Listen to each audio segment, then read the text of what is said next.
was as simple as I thought.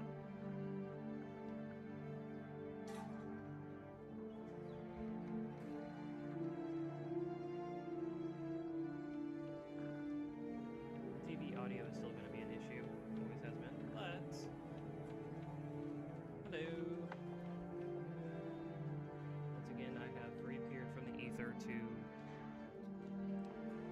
stream something again.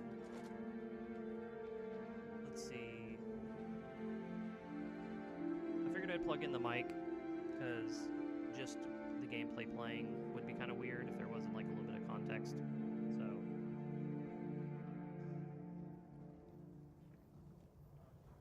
it is I, Solid Wake. I am playing a Shield Warden, better known to me as a dual shield wielder. Basically, the idea is that shields in themselves can be like lethal weapons, and depending on how you build the character, you know, it's more of a D&D thing, but depending on how you build the character, it can be a lot of fun. Obviously, 2 shields doesn't make you kind of like twice as tanky, but it's more aesthetic than anything. And so the idea is, since this game lets you wield 2 shields, as long as you can overlap like 2 different shield effects, then it would be really cool. Like one would have to be, you know, pretty much for damage, and then the other one can be something else. And I have like an idea down the road of a couple of things I'd want to do for this character, but it's basically unarmed combat, just with the ability to safely parry. We'll see. I hope that the TV doesn't really come through the mic. That'll be a little annoying. But that's just more of a threshold issue. And then even then, I would just need to have headphones on, and that's the kicker. This TV physically... Yeah, I said TV. This TV cannot have headphones. And then because of how the audio setup for the game is, because I'm streaming, you know, a PC game, I can't put headphones in or it will just kill the audio and you'll get nothing on the stream end. So it's one of those, like, if someone smarter than me could just sit down and work with me to just figure out the kinks to the setup, way less of a headache to play this, to stream PC specifically. But, you know. Different day. Anyway, so Shield Warden, pretty straightforward. Eventually I plan on having 2 shields, and I'm going to be punching people in the face. So this is Tainted Grail, essentially a King Arthur in the Round Table reimagining, just very, very dark fantasy style. Big first map. I already know that there's 3 different maps you go to. Think of them as acts. Act 1 is in this particular location, headed straight here, of course. As a character, as a person who's going to only be wielding shields, my damage output is not going to be great. Right now, my damage is 5 to 10. It's probably like a modest amount. And it can get better, but I also have no idea where to go. This is one of those, like, I played the beginning, and now I'm in Act 2 with a different character, and now that I'm in Act 1, I have to slowly figure out the safe places to go. And of course, as I'm doing this, my cat is like, "Let me in your lap. I must bug you." Anyway, we'll do a little bit of monologue. 6 pounds, not bad. Eventually, what I'll probably end up doing is prioritizing armor. Because, like, let's switch to character. Let's do a lot of the conversation that we didn't do in part 1. I don't know where I'm going to put this stuff at all. You know, obviously, strength gives me this. Endurance gives me health. And, like, encumbrance, stamina, strength is armor multiplier. The heavier the armor, the better it is to wear, you know. And last statement didn't make sense. Ow. Dexterity, attack speed is kind of useful. The faster a swing, the better. But spirituality is mostly negligent until later. Practicality, eh. Perception, eh. Crit might be something I'll do later, but right now we've got, let's see, let's go back one, let's go to skill tree. Stop being so wiggly.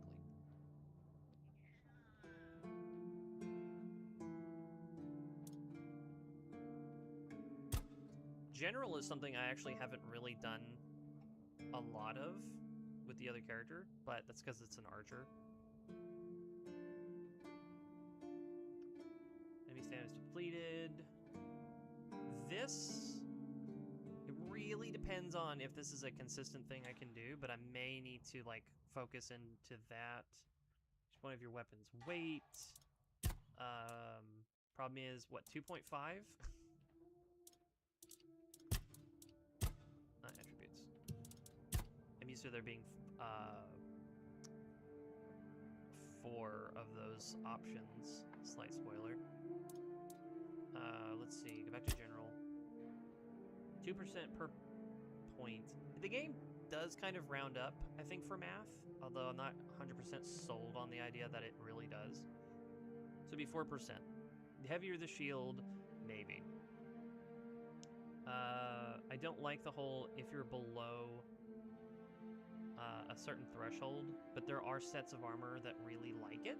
So if you've got enough armor and you're good enough, let's put that in quotes, right? You can absorb enough armor, you can block plenty of damage. You could, in theory, force yourself in a position where you're at the 30% threshold. This lets you basically just kind of take advantage of the build as much as possible. Let's see. Attacks with one-handed weapons are stronger by 10%.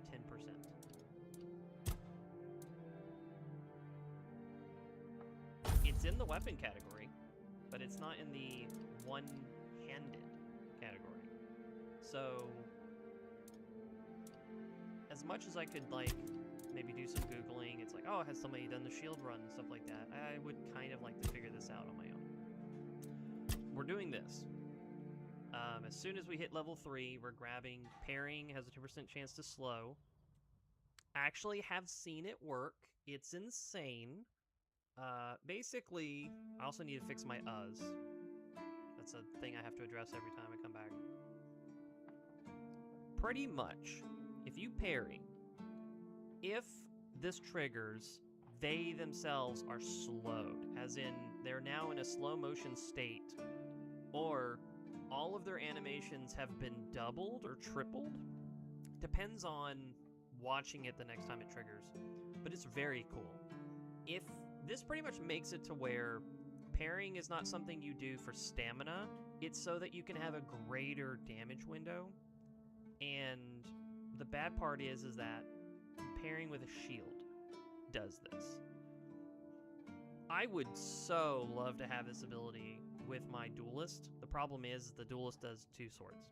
So this is going to be by far one of the best things that I could have, because for a duration of time, they're just slower.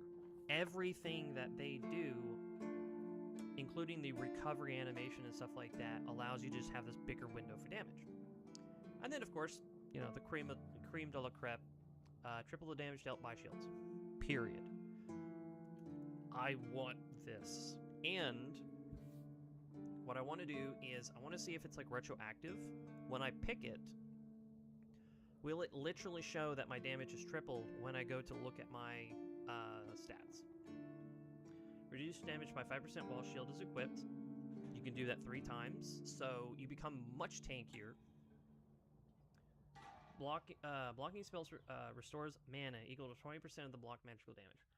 This is kind of a secret tech later, because there is a set of armor that basically gives you double the amount of HP by dipping into mana. I need to silence that phone.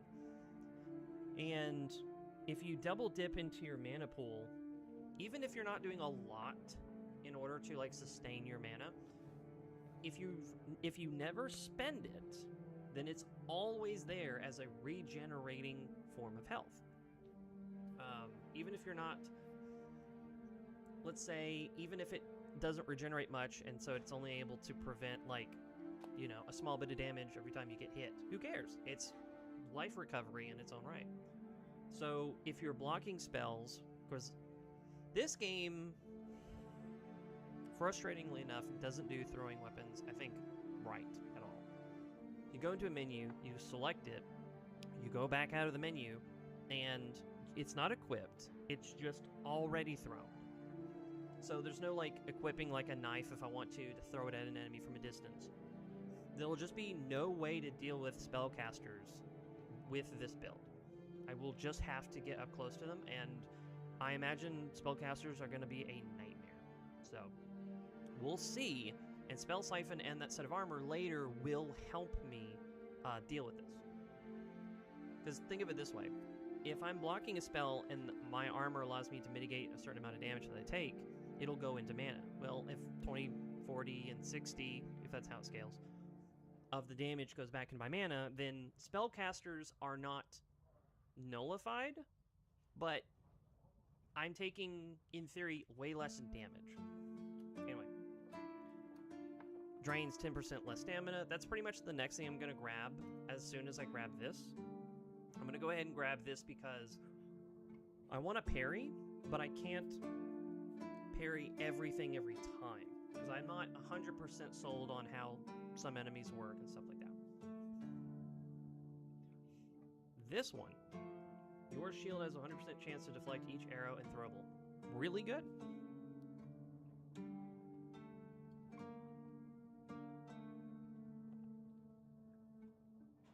There is a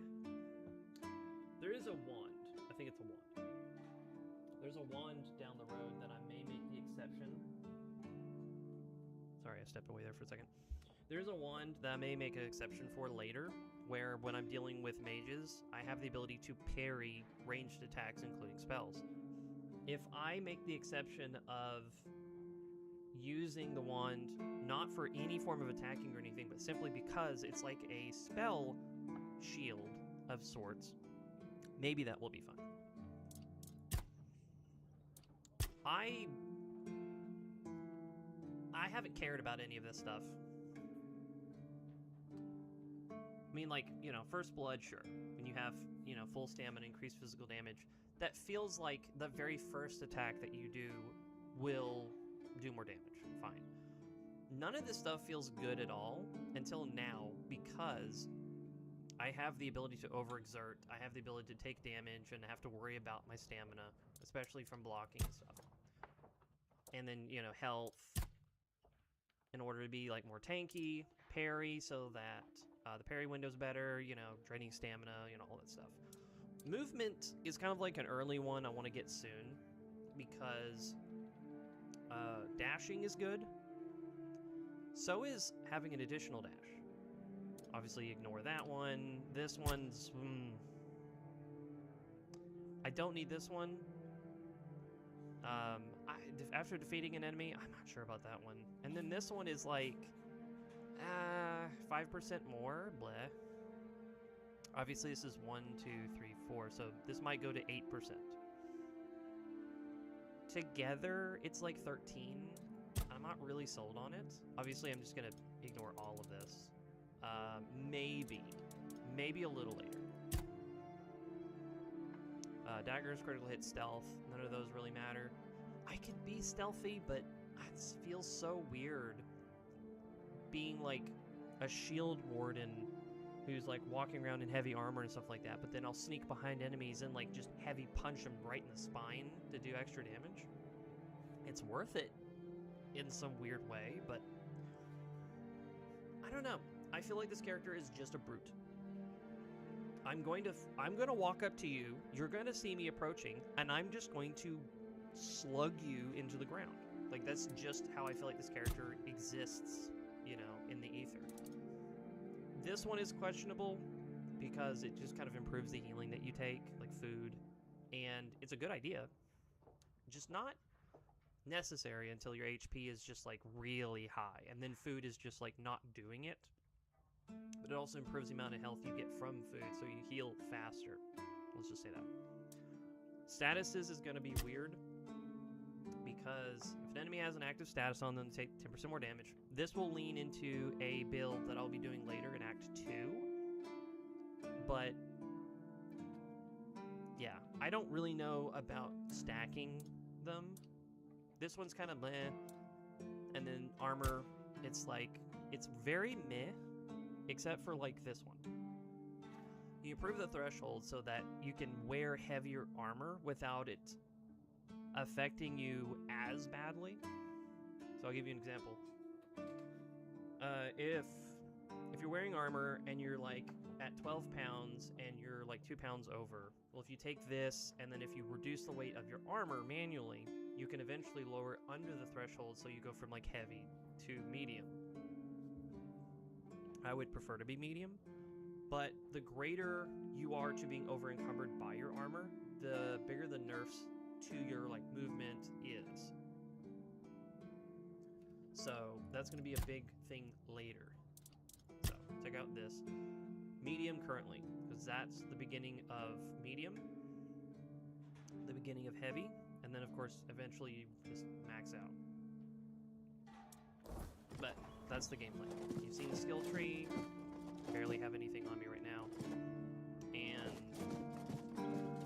since I just got to town, it's pretty much going to be just go around and find things to do.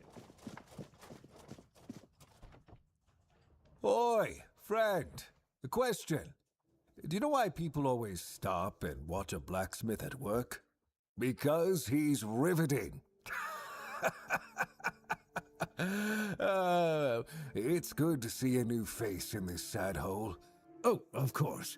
I forgot to introduce myself. I'm Osbert, local master of hammers and anvils. Do you need your blade sharpened?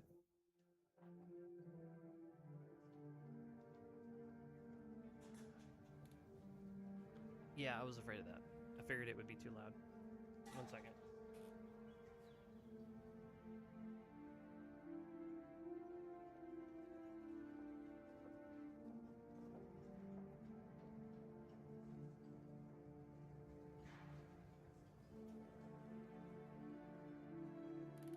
Testing, testing.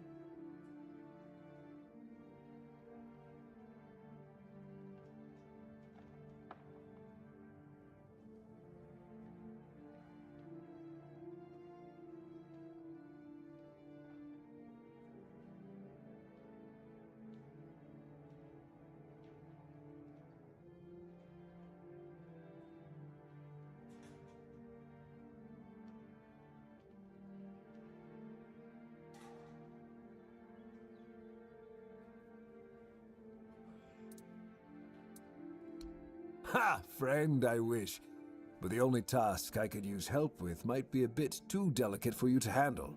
Unless you're a master goldsmith, then feel free to prove it, and I'll have work for you immediately. There's just not enough of them to go around, and now that we're on lockdown, there's not much demand for my services either.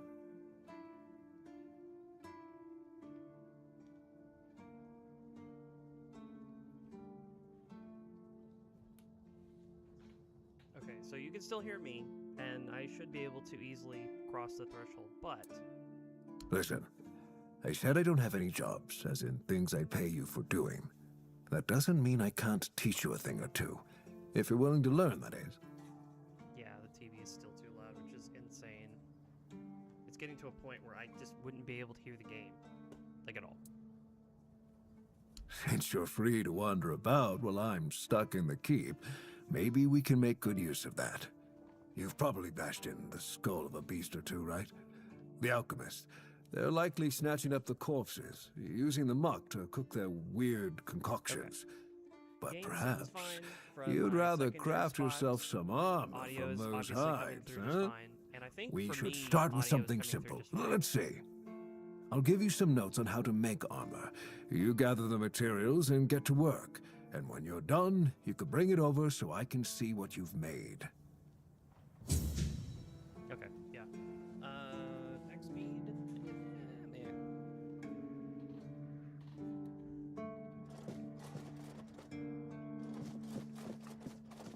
There. That should be the quest that he gives you. It's the primary thing that he ends up having you do. Alright, let's talk to the general merchant. All mother's tits. I've just about had it with this bunch of repressed virgins. And who might you be? You don't look like one of them. Oh, do I now? You would be too if you had to deal with those sniveling morons when they're up to something. Don't look at me like that. You don't get as far in life as I have if you can't smell bullshit from a mile away. There's something fishy going on here. Probably one of the But I'll get to the bottom of it. And here's a brilliant idea. You're going to help me. mature characters. I just need you to go to Brandon and find out why that slime ball is pretending not to know I'm here. Tell him I'm waiting with his delivery. Although I'm pretty sure he knows this already.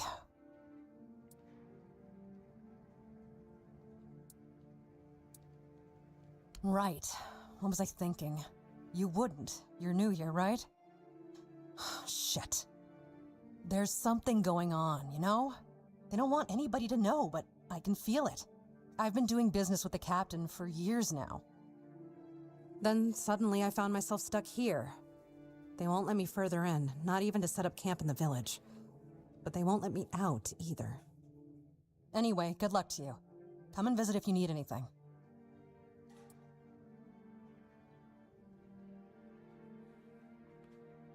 Went ahead and adjusted the game recording channel just to make sure it never, try to avoid it from peaking.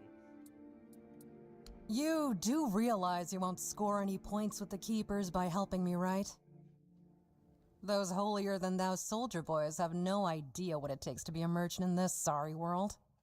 The things we have to do sometimes aren't exactly done according to the rulebook.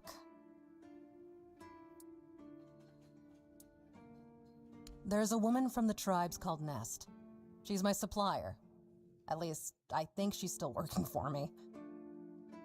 I haven't heard from her in a while, and she was supposed to bring me some really precious cargo. Something the captain wanted me to arrange. You still up for an adventure, So I know this quest already. This is probably going to be one of the scenarios where I will have to have a bow and arrow just because it's a quest like specific action I need to do. It's not combat, so it doesn't really break anything. My guess, and it's only a guess, is that at some point she must have been somewhere around the bay. That beach near the Whale's Tooth. Rumor has it that Bromar No-Face and his thugs are fond of that place, which wouldn't be good news for Nest.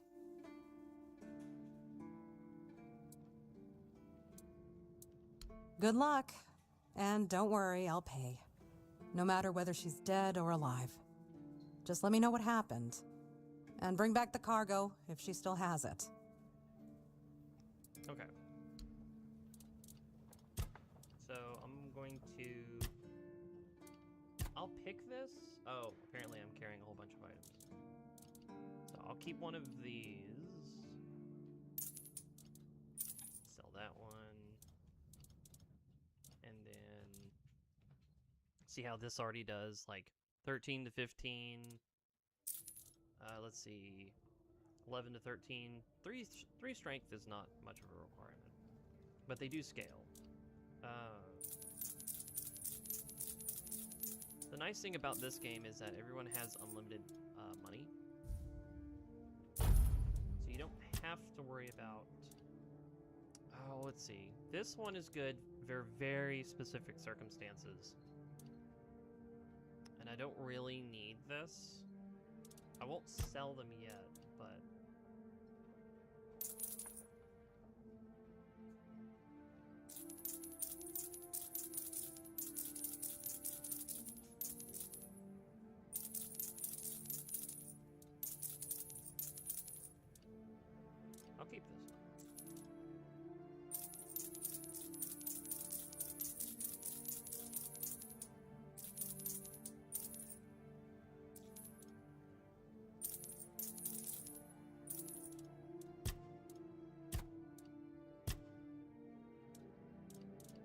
I actually need to test that out, just for the fun of it. I need to test to see if it actually coats the shield. So it'd be funny. It'd be very funny. I'm gonna save... I'm actually gonna save all of the, like, more expensive. I have... Oh! That explains why everything was on me.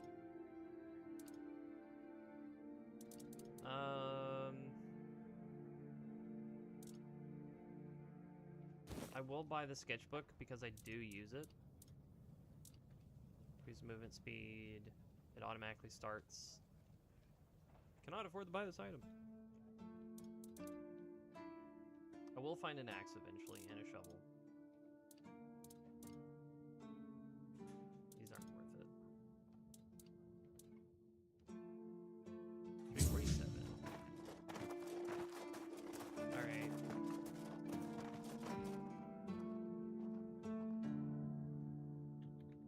Oh. Better talk to the, essentially the bounty board manager. Welcome! In the name of our eternally reigning majesty, King Arthur, and the Knights of the Round Tables, I am obliged to inform you that fighting those who actively break the law and reject the rule of the crown is the duty and pride of every subject. As Camelot's representative, I will be paying a bounty of 10 gold pieces for the death of each bandit roving the area, as long as adequate proof is provided. I also recommend checking the bounty board for information on wanted criminals, especially those considered particularly dangerous. Please, state your business.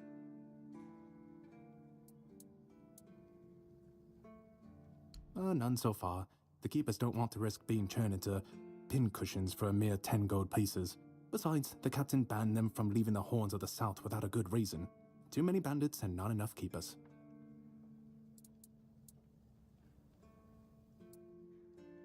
Oh, you have no idea. When I heard they were sending me south, to the very place that's crawling with bandits and barbarians from the tribes, I imagined I'd be a little closer to the action, you know? Fighting, gushing blood, screams and such like.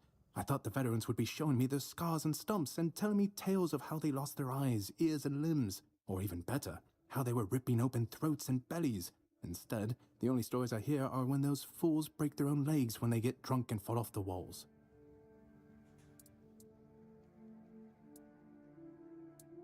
I could be, but many people can swing a sword, but only a few have as sharp and bright a mind as I do. It's just that some people were made for fighting, while others are destined for greater things. Besides, watching and listening gives me enough satisfaction without needing to risk my life. Well, Camelot would send a group of knights with Sir Galahad at the head, and he's not interested in half measures. He'd probably burn down half the garrison, or hang them. He's done both. By the way, did you know that people who are hanged rarely die from strangulation? Usually the sudden jolt causes the backbone to snap, which separates the head from the body. A while ago I saw someone hanged in the village, and it's true. One snap, and it's done. No matter what you say about him, he's very efficient. Brutal, even by my standards, but efficient.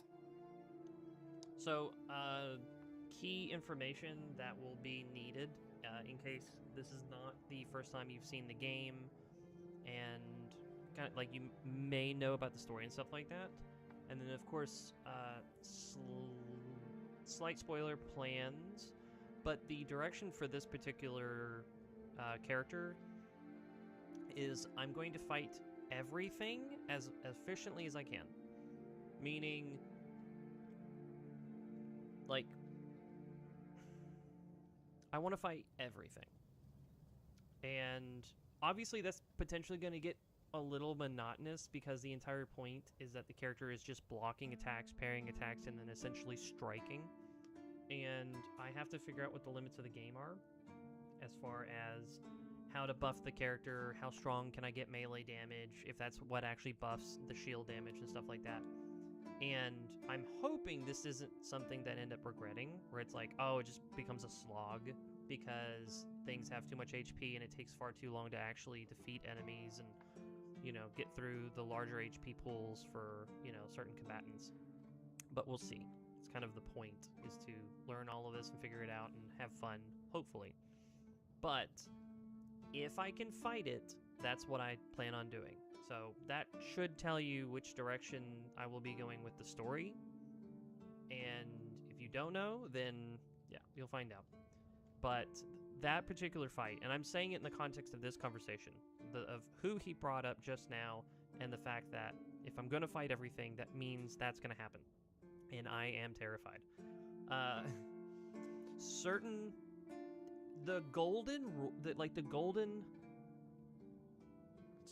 The number one statement that you could say about any game, Dark Souls, first-person adventures like, let's say Skyrim and stuff like that, is monsters are easy, humans are a pain. And that does not change in this game. For the most part, I would rather fight anything that would be considered a monster than a human, because humans actually break the rules. I'll give you a small example. I can only swing with what's in my hand. I'll give you an example of, let's say I have a shield for blocking and I have a spell in my right hand. And I can cast a spell or whatever and I can block, but I can't just suddenly summon a sword and swing with it. Well, it works the other way around too. If I have a sword in hand and a shield, I can't just suddenly cast a spell. But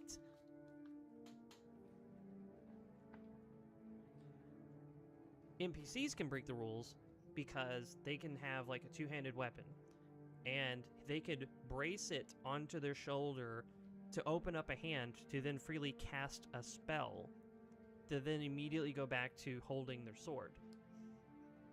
You could kind of call it switching, but not really. So they get to cheat. They have a lot of abilities depending on who you fight, so they can be very intimidating.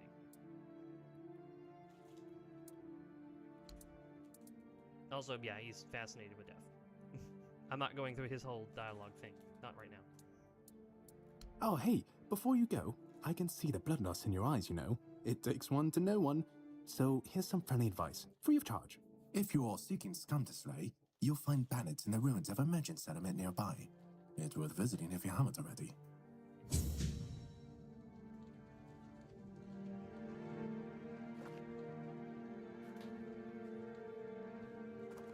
Okay.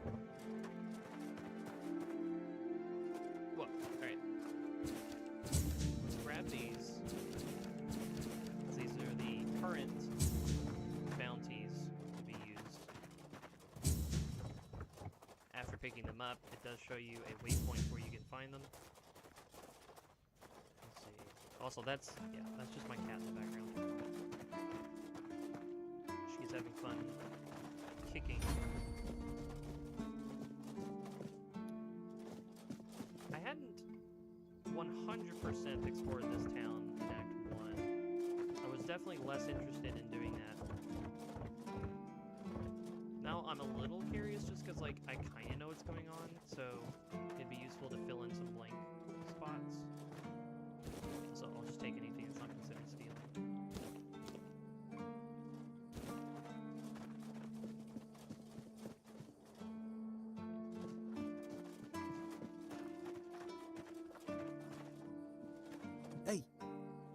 Hey, tell me, can you read? Listen, I'm no good with words. Could you read me a letter from my sister?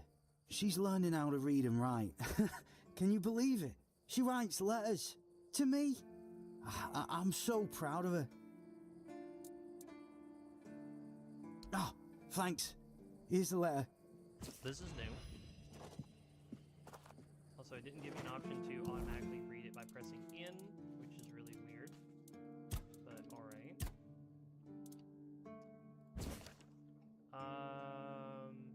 This game, they wanted to take Mom and some other folks because of the plague. Our dad and some other men did not agree. Now I'm caring for a mother who feels more and more weak. We don't know if the priests are going to come back or what. It's hard, but she asked me to send her love and tell you to keep going and do good things because that's the most important thing. It's me, Enid. I'm praying. Okay.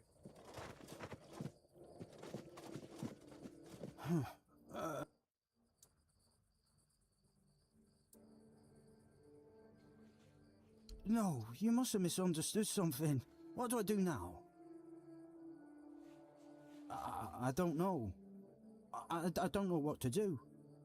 I should go back to him, right?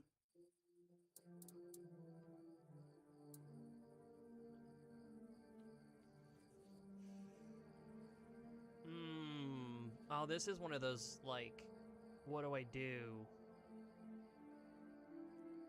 Because I would like to tell him to go back, but realistically, yes.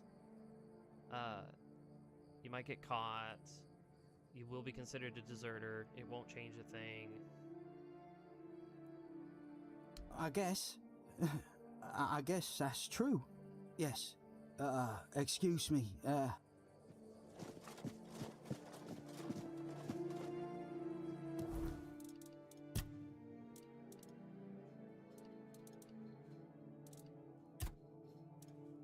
That's the bandit.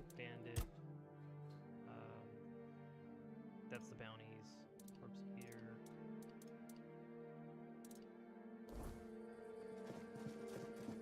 Oh, okay. Let's didn't do anything. What do you think of scale armor? Scale armor. What do you think of it? The ones all the keepers wear.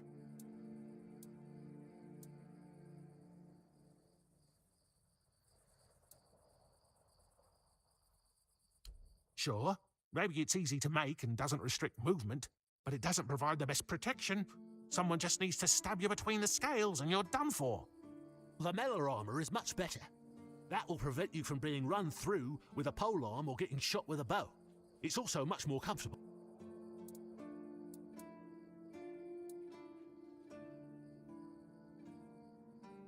Oh, of course. I mean, I've never made one. I'm not an armorer. But I've read so much about it that I'm sure it won't be a problem. Oh, I see the pipe. Here's the page from the Armorer's Almanac that explains the process. Smoke. I noticed, like, oh, there it is. Oh my gosh. What? Okay. Okay, so... yeah, okay. This will be interesting. This is automatically 2 quests. Or 2 interactions that I didn't do the first time. I read a lot about it. In Volume 4 of the Armorer's Almanac, Arden's Shadowblade describes the differences between various types of armor. For example, chainmail allows for a good range of movement, but it's heavy. It also provides poor protection against blunt weapons, and its production is laborious.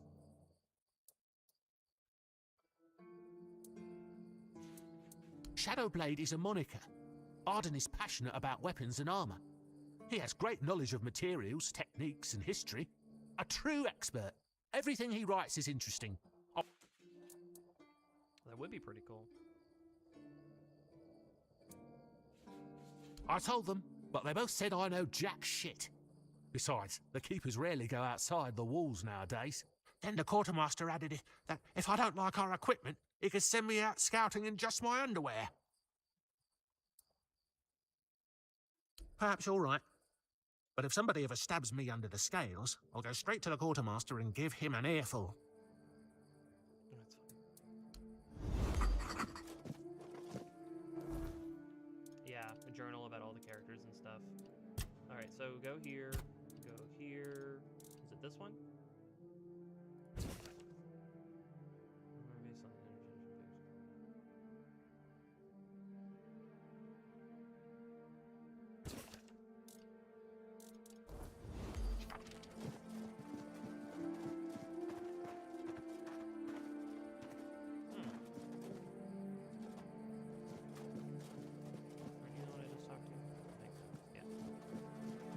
He might be one of those where, if you talk to him later... Oh! That's so cool. Actually, that's... Also, I can just take these and sell them. That would be rude. I have my second shield. Is it better than what I've got? Because this should be a cracked one. So 5 to 10. And then... oh no! Unblock, gain 5% damage for 5 seconds. It is technically better. Obviously, not by a whole lot, but... awesome. That means I have to start putting points into strength.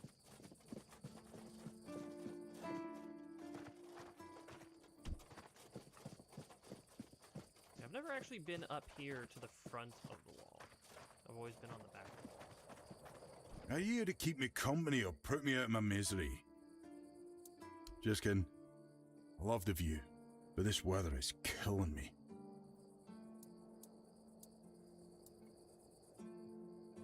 Always windy. You don't say. I didn't choose. Our beloved quartermaster sent me to freeze my arse off. He said as punishment for spitting on the good name of the keepers, whatever the hell that means. I just got drunk in the tavern and lost half my pay, and maybe some of my clothes. But I mean, why would he even care? It was my gold. I can spend it how I please. Oh, aye. I need a warm coat. And I mean the absolute warmest coat you can get, huh? Osprey might have something in stock or know how to make one. I'd ask myself, but he's not exactly speaking with me these days.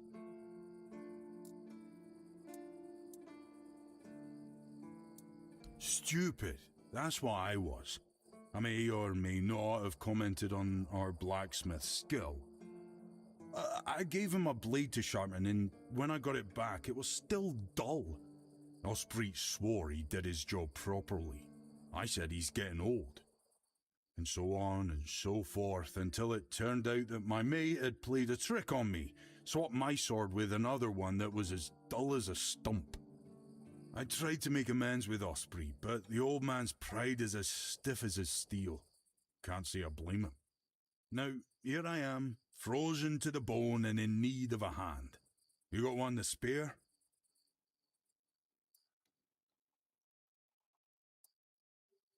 Thanks, friend. I knew I could count on you. Interesting.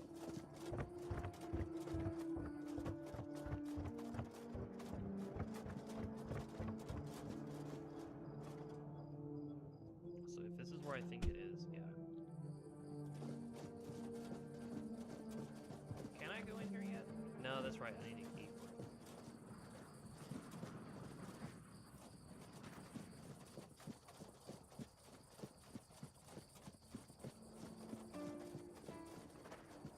It's going to get darks. I'm actually really surprised that that wasn't considered stealing.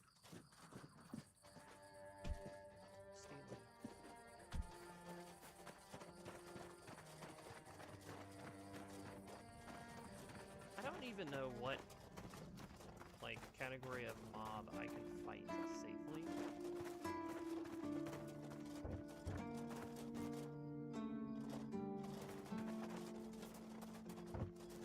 Without being completely, like, shredded apart.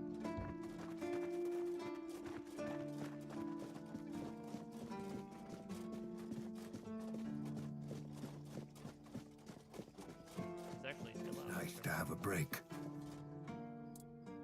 Huh. It's for Dan, isn't it? Disagreement? Sure, you could call it that, and I guess I might have overreacted a bit. But since Dan is on the wall and I'm here, I couldn't tell him that I get it. The prank and all. And I forgave him a long time ago. And now that I think about it, it was a hell of a prank.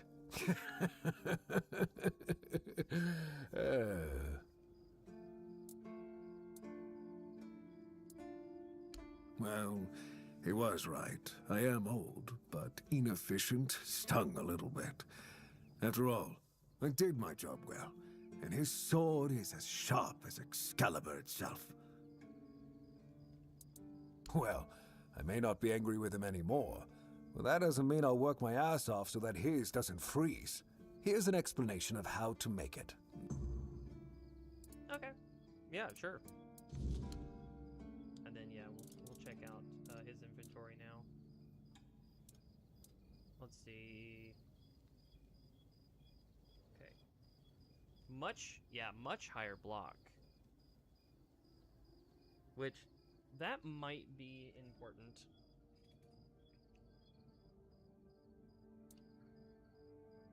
No. this is just the same one. Leather. What is this? Knife.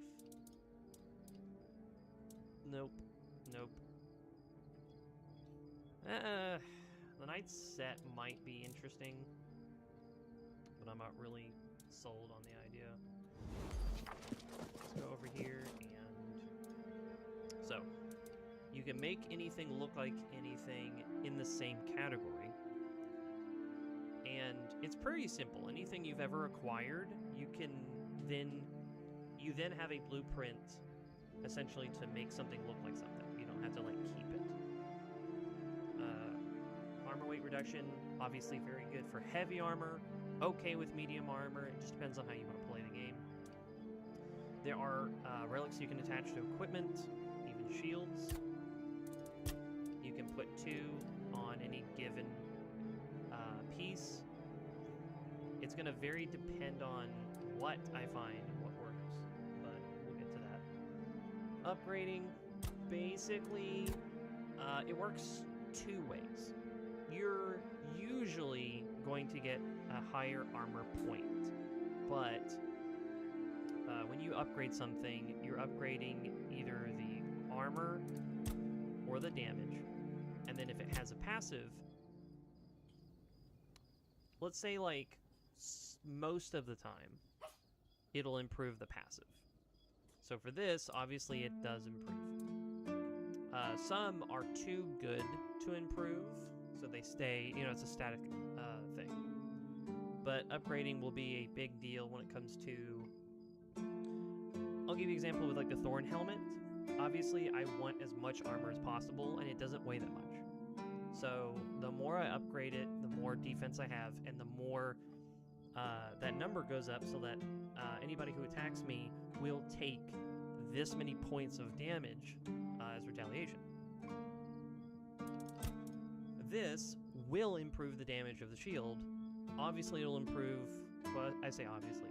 It will improve the block efficiency of the shield as well.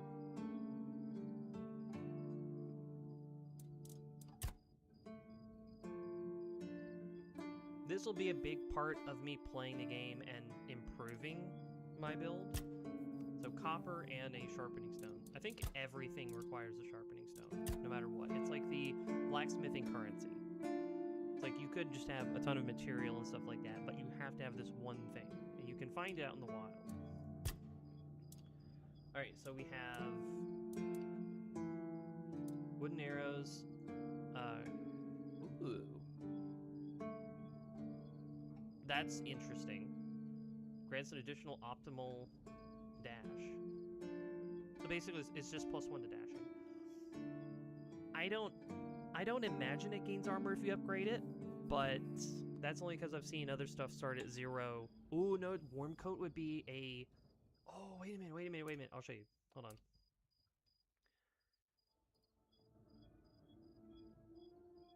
What? There's no way that's real.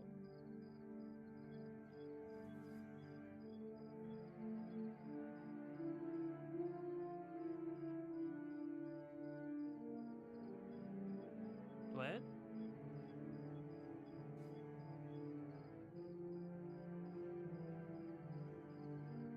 Okay, I'm very curious now. There's no way.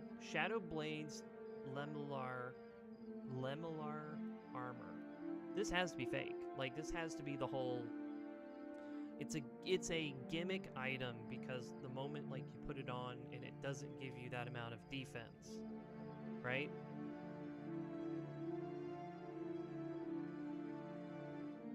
I mean, I'll get the materials and I'll make it, and even if it's fake, that'll be interesting. So what are these? Brains and iron. Okay, so I actually happen to have enough of these. I just need iron and leather. That's a weird item.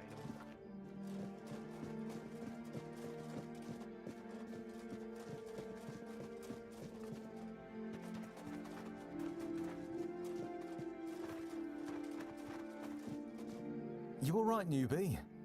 Have you been to see the refugees? I can't believe poor Cole was put in a cage. This gets you in that direction to do this. Hey, what a mess. Cole came to us with a group of refugees from some nearby villages. They were looking for shelter from, well, everything that's been happening here. Bandits, the weirdness, the Del Reader, hunger. I was happy Fergus let them in and allowed them to stay. You'll meet them in the village. They live in the buildings up high. Not long ago, though, Cole started acting very strange, erratic, sometimes even aggressive. One of our keepers, old Mahon, tried to calm him down. He might have used too much force.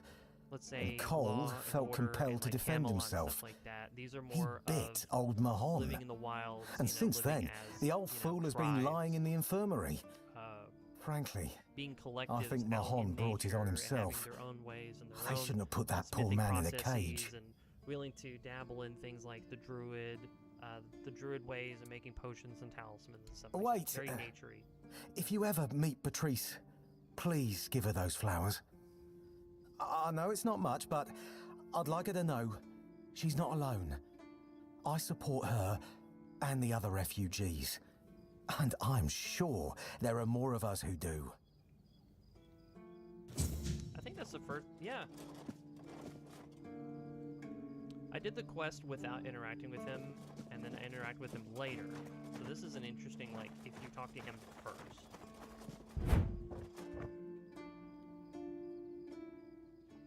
Oh, hold on.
Okay. And I'm back. Okay. Yeah, I saw that a minute ago. It's like someone phased through me. Hold on. It actually has been a moment since I've saved. Let's go ahead and do this. Can I... Yeah, I didn't want to steal it. I just wanted to read it.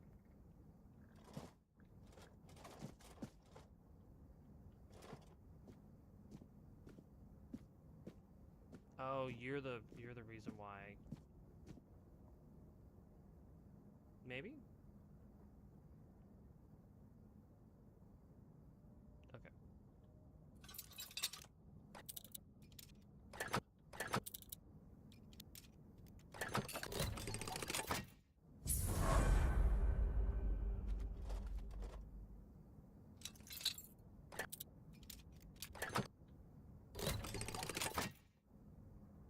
Curious about what's in them, but honestly, I'm probably not that interested in actually stealing the stuff.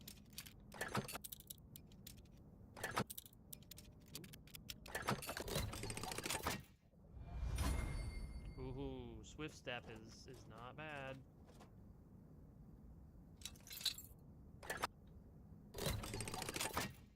So you gotta love it when it's just keep it still and spin it.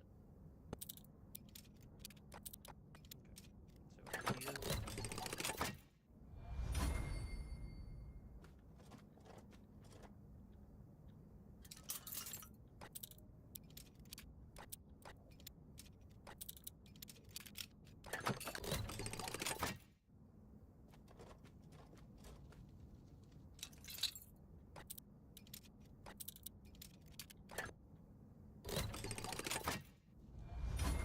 It's definitely not a hard game.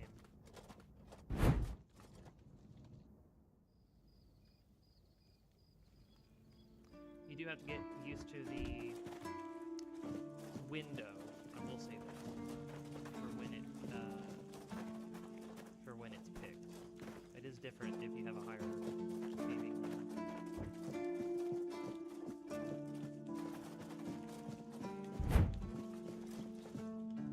Also, I will say this out loud. I do apologize for the camera.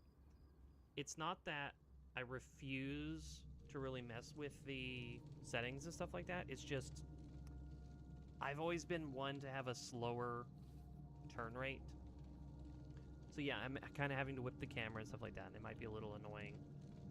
It's even slightly annoying to me, but it ensures that I'm always at the right setting for any given like combat scenario.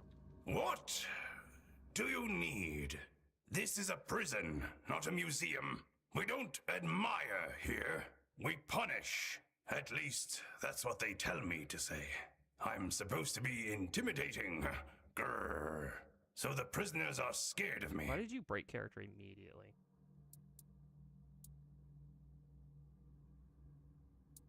You have a shop? You have a what? Usually, it's nothing but interesting folks. I'm telling you, in these crazy times, every one of them comes in with some wild tale. Ignore the picture. But right now, quiet as can be. Good thing I've got my books. All my adventures are in there these days. Man, like, he's not... I don't know if it's like they just cast a character or like a person on the wrong like character model or something, because he feels like what my character should sound like. Like, it should have facial hair. It should just kind of be like a slightly buffer dude. Just, you know,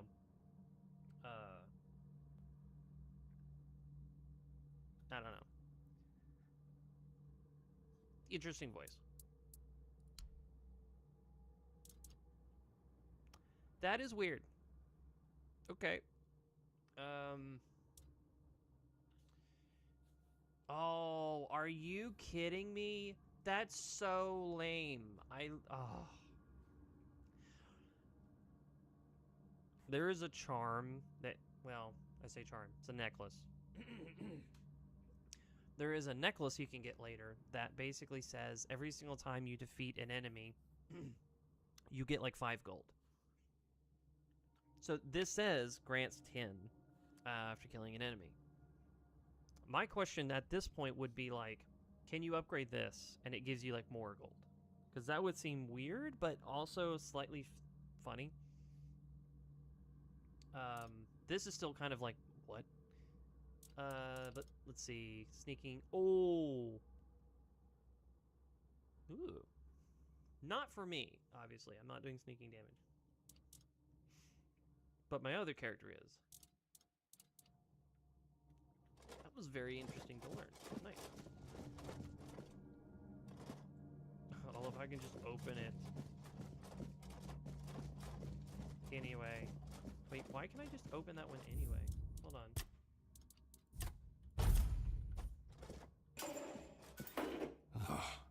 Who are you? What do you want? I don't recognize your face. I am. They told me it's for my safety. Oh, I know who this is. And the safety of others. I don't like it. The keep is supposed to be my home. And yet here I am, locked in a damn jail. The medic and that red priest both came to see me. Both shrugged, offering no cure. Heber says I should wait. But if you've got anything stronger to drink, I wouldn't say no. It might ease the pain. Even just for a little. Wine, moonshine. Here, have Thanks. That's really nice of you. That cursed madman from the refugee group bit me. I think his name is Cole. The boys told me he's locked up in a cage now. Good. That's the proper place for animals like him. By the All-Mother, if I'd known he was carrying some foul disease, I wouldn't have gone near them.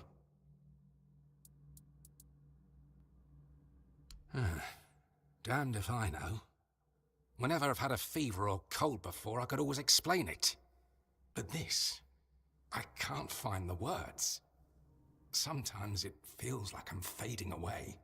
Like the part of me that makes me who I am is disappearing. I don't know how to describe it. And there's a voice at times. It calls to me. Each night it draws nearer.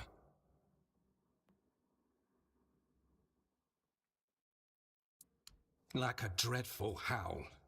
Not at all human, that's for sure. At times, I hear our words within it. But more often, it's like a noise from deep within the bowels of the earth. Like something very wicked. Hold fast and steer clear of those strangers. So I know the quest. I've done it myself. It's definitely interesting interacting with the people beforehand. It's like actually interacting with all of the members of this particular quest before ever truly starting it. Also, he had a shop. That's insane. I definitely was not expecting. I wasn't expecting the two dudes on the wall either, or the one that wants to learn code. I'm all for it. It's interesting. It gives me a little bit of further appreciation.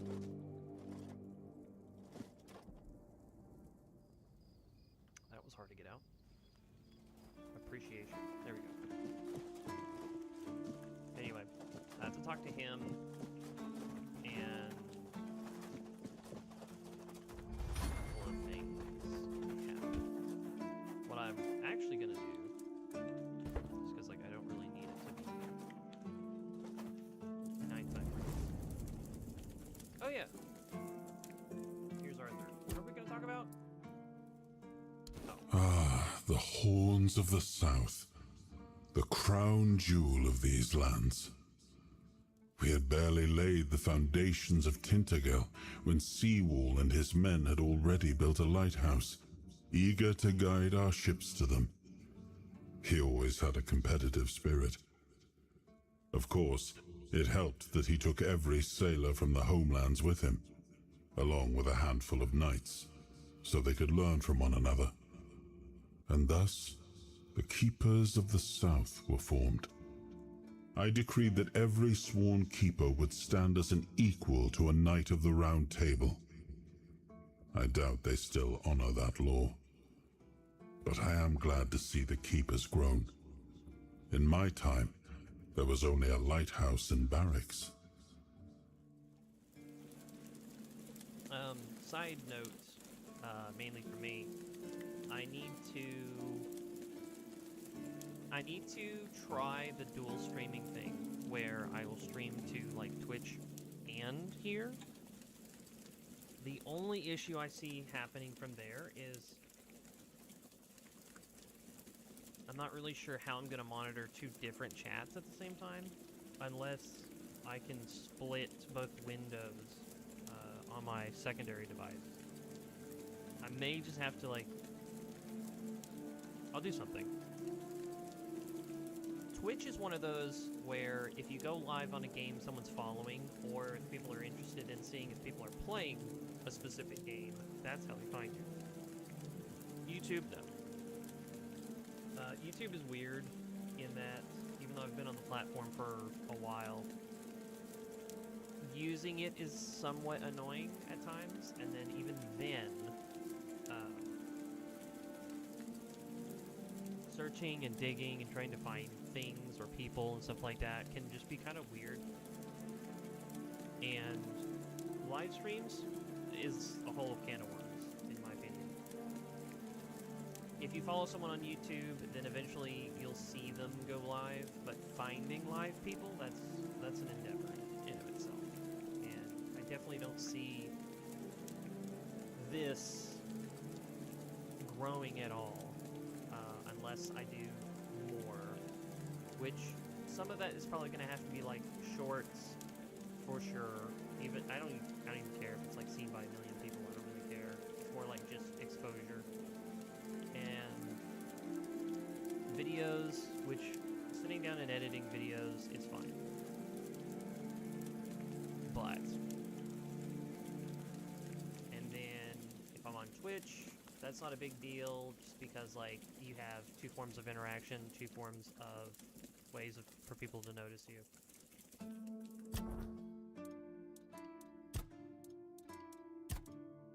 Nope, endurance. Okay. So this one for sure.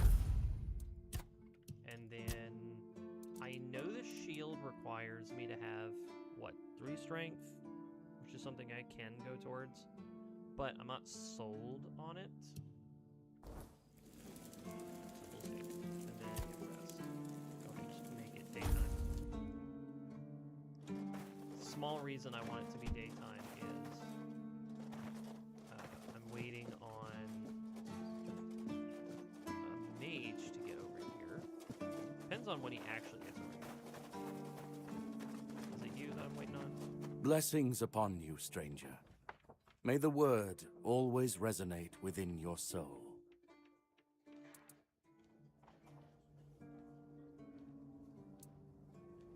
Certainly.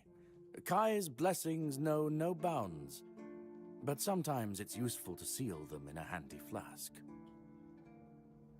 So, as much as I could be interacting with him for a specific reason, I'm actually... Oh no, it is 5. And it costs 800. Okay. Well, now I know. It's not bad. Negates the next damage you'd receive for 120 seconds. May Kai... Again, it's a habit I'm going to have to try to fix. I don't mean to skip dialogue.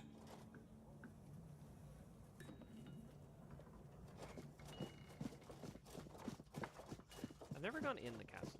That's probably what I want to do next. It's a lot of, like, in-town stuff that I'm doing right now, which I do apologize both for myself, because I'm very much like my character right now. I'm itching for a fight. You could say I'm definitely a lot more like the Dalriata in that sense.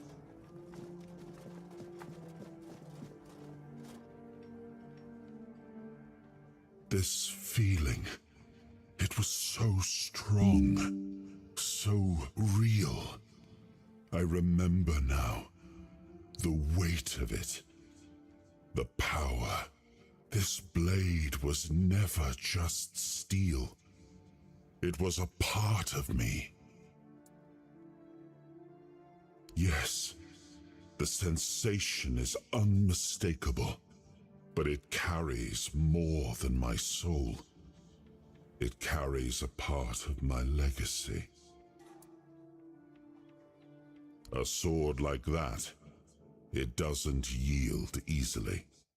It demands strength of body and of will. You'll need to grow stronger before it will choose you.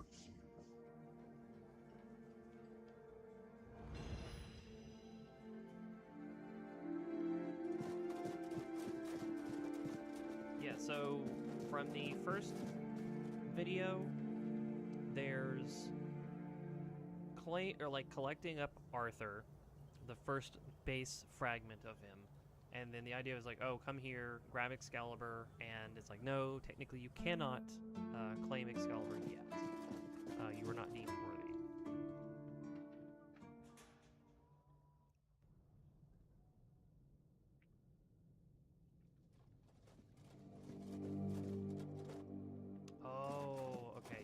did technically go in here for like 5 seconds when I needed to.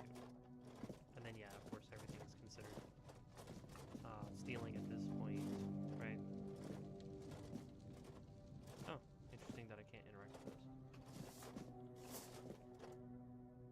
Welcome to the Museum of the Horns of the South, the southernmost keep under Camelot's jurisdiction.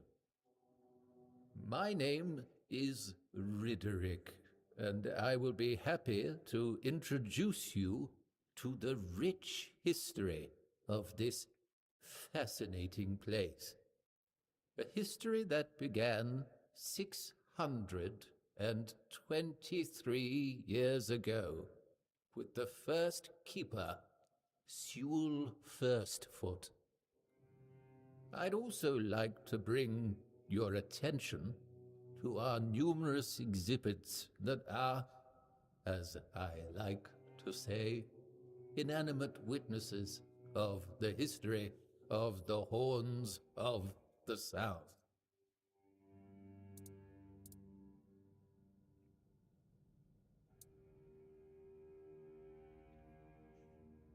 It began in the year 542.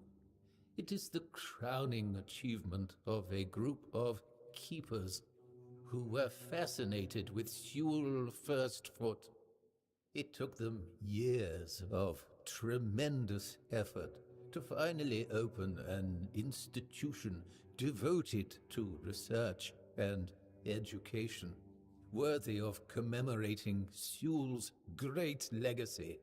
The first keeper of the museum was Gladwin Flanagan, who was personally appointed by Captain Berra the Black. I don't doubt it, since Sewell Firstfoot was a remarkable figure, well known to every keeper. Drawing on available sources, we can claim with almost absolute certainty that Sewell Firstfoot was the first man who ever set foot Actually, on the this island is a of really trippy Avalon. conversation. As you can probably guess, that's where his moniker, Because this Firstfoot, information could comes unlock from. a memory from Arthur, and you could have a conversation with Arthur based on this so-called history that literally touches back on them landing on this continent. Oh, of course. Sewell was an outstanding commander whose strategic mind, bravery, and charisma contributed to our capture of the South from the Four Dwellers. Four Dwellers being a race He of was creatures also the that founder of humans the essentially were in Horns war of with. the South, so I can say with absolute conviction that if it were not for Sewell Firstfoot, we wouldn't even be standing here having this conversation. Alright. Not to do disservice to the gentleman for any and all of that he's here to do, I am not here to listen to the second half of that conversation. Okay, and this is all stealing, of course. That's probably his bad.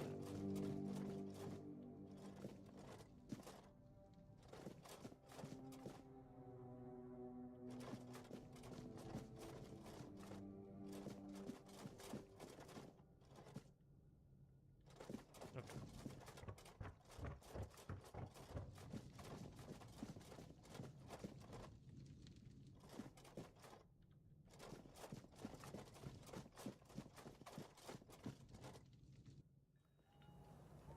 Okay, so I know now what is actually in this room. So, if I follow this, I can eventually reach the lighthouse. But at the same time, again, if you follow this pathway, you will eventually go to this lower area village. And I don't know. As much as I'm not against going and doing that, want... Looks like a better way of putting it. I don't want to do that. I'd rather kind of go out and do something. She's got a quest for me to go find somebody and then to go talk to the captain.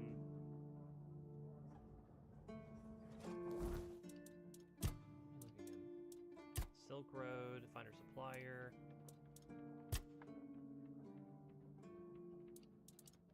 Deliver flowers. Okay.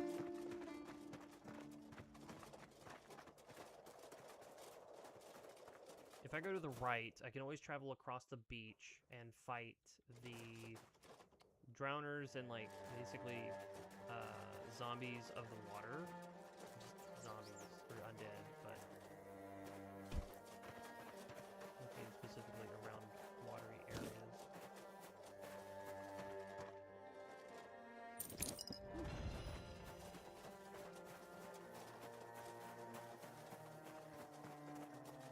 That would be going to the right. It has its own problems. And then if you go over here, there's this statue.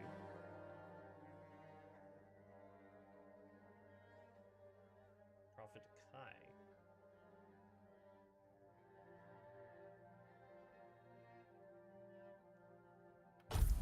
There's this gentleman here that you can talk to, and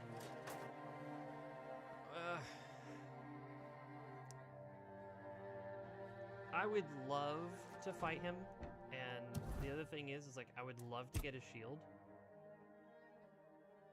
The problem is that he's very much a tough character to beat and whittle down, essentially.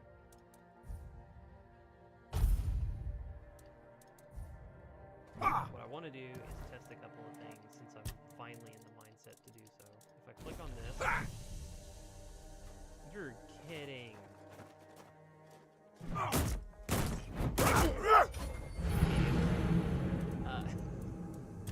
Dude, that's so cool. That actually makes... That makes this so much easier. So I'll spoil it slightly.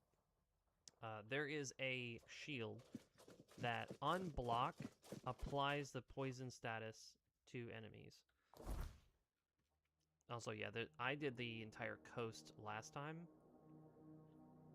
This time I decided, you know, lore-wise, I would just go here and... I don't know.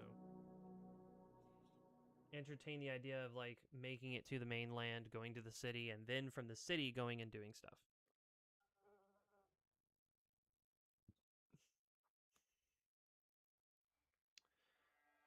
There's so many things I gotta re-find all over again. In theory, I may not even be too worried about, air quote, like 100%ing the game or this act again. I know that I can't go over here. This is much later. I have to be a lot stronger before I entertain this space. I have to be really strong in order to entertain this bandit. But I can always go to this area over here that has humans. I can fight them, you know, and basically kind of do that for XP. Loot, you know, make money and stuff like that, keep things simple. There's going down here, and then just kind of traveling the entire coast again, which I don't see any issue with that, but I don't want to just redo that again.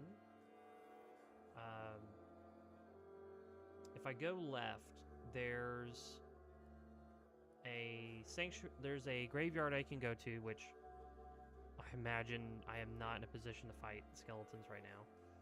There's the Drowned City, which that might be easier. I could do that, maybe. So I'd be hitting this whole entire area up. Yeah. Let's go do that. I do want his shield, though. I think his shield is pretty good as far as, like, synergistic-wise.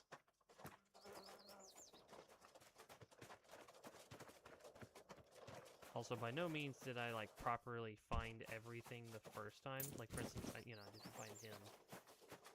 The game really encourages exploring and finding stuff. In this situation, I would say I'll go down here. Man, hunting deer is going to be such a pain. They're almost just going to have to walk up to me, and then I'll have to punch them in the face.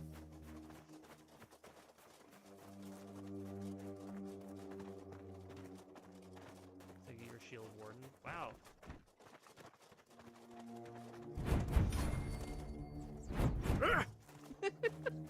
It's like, nope. Not happening. Thankfully, his place, you can just kind of grab whatever you want. Nothing's considered stealing.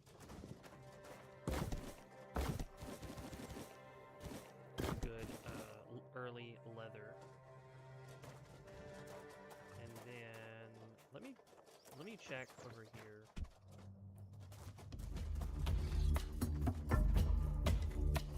Your wealth is ours. What's happening? This is my lucky day.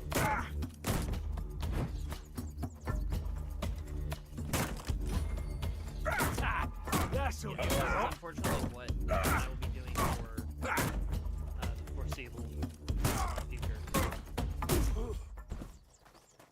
Was that him? No, it's not. He's just there. What are you doing? Why am I being assaulted on your property? What is wrong with you? I'm not gonna take all... I'm not like so desperate for money that I'll just take everybody's clothing. I'll be a little bit more, I don't know, but also there's just so much food that I could just take. I'm looking for a woodcutter's axe. I would have thought that there would have been one.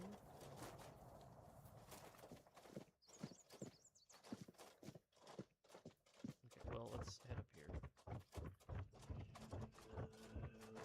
Realistically, I need to start working on that, oh. And at first,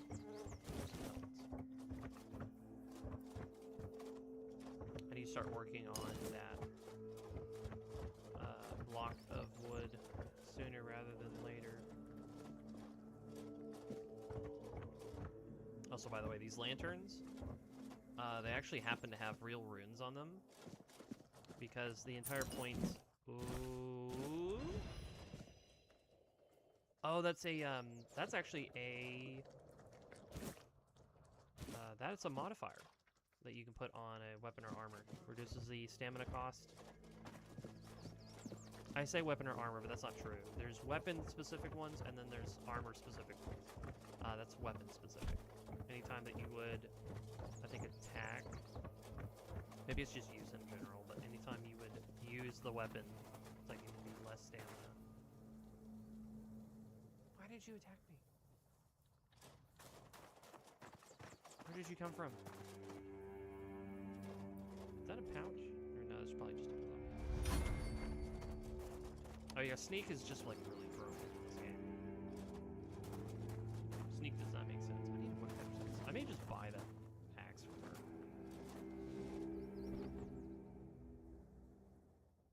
Oh, a new face. I haven't seen you before. I like him. I actually like him as a character.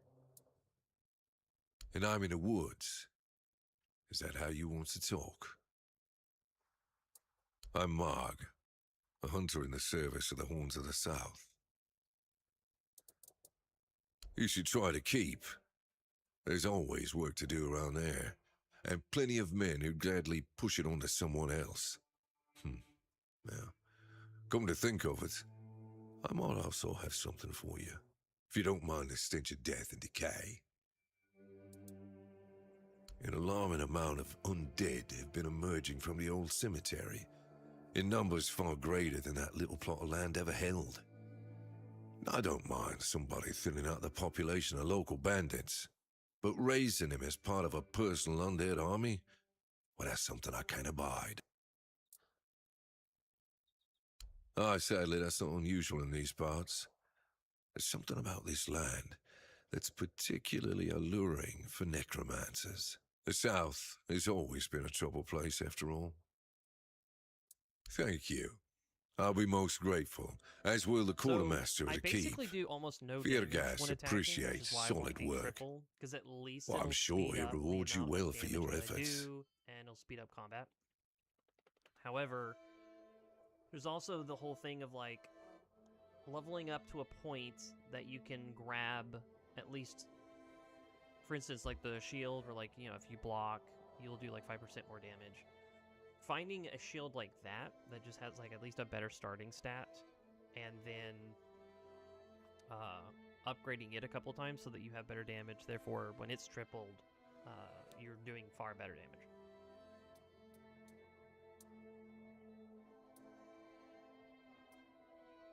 Everything is interesting around here.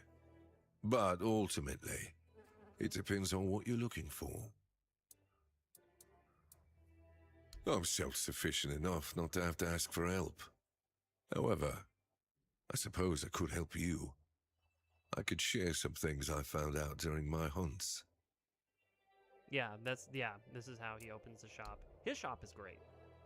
Early on, he's a great character to buy stuff from, specifically because a flat increase to ranged damage is so good. And it even just gives you a movement speed multiplier. That's so good. And then this one's weird. So anytime that you would fire a arrow from a bow, you basically create 2 shadow projectiles that travel with it. And it says, you know, remaining optimal dashes. So yeah, if you dash a bunch of times, you probably won't fire any projectiles. But point is, you're able to fire basically orbs of energy that do 10% of the damage that you would normally do. And it's helpful, but it's loud, and then it kind of messes with certain things in a weird way. I'll give you an example. Like, if you fired something that did like ice damage, for instance, naturally, not like an artifact, if it did some sort of specific effect, those arrows that follow with it, those shadow orbs, do the same thing. And the reason why I feel like I can say that is because I've seen it copy effects along with, there's like a really strong bow in Act 1 that I built my whole build around for Act 1. It like consumes mana from your mana gauge in order to fire an arrow that does like a solid amount of damage once it impacts something. If you hit the floor, the explosion still hurts enemies, and then if you hit the enemy, obviously you're just doing all of that damage from the shot plus the magical damage. Normally when you fire, it doesn't take as much that much mana from my mana pool whenever I had it. But when I had the pants on, I would lose like so much more mana from my mana gauge. And that's kind of where the basis of, oh, I imagine it pulls whatever the effect is, the arrow copies. And it's cool, but it's very loud and kind of complicates sneaking. I'll say that much. Regular combat? Nah, it's fine. Then this is like, after you dash, you do more damage. If you dash, you draw faster. Granted, pair these together with like the boots and the pants, you're a close quarters combat bow focused character, which is fun. Also, one second.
thought I muted the mic.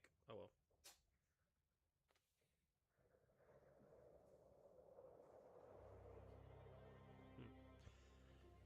Alright. I am back. I don't need the arrows, but I would like the leather. You pretty much can only make leather, I think, from deer hide. But this like makes it to where you can make leather from wolf pelts and bear pelts. But yeah, that's it.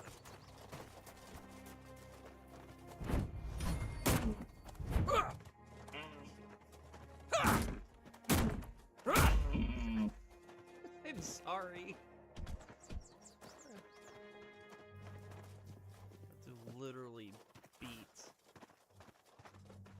Oh.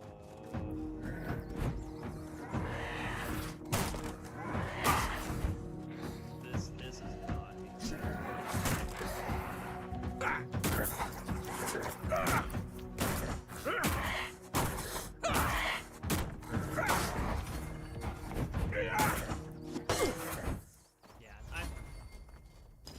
He is a tricky fight. He can do certain actions that, even though it might bleed him a certain amount of stamina, like he can just...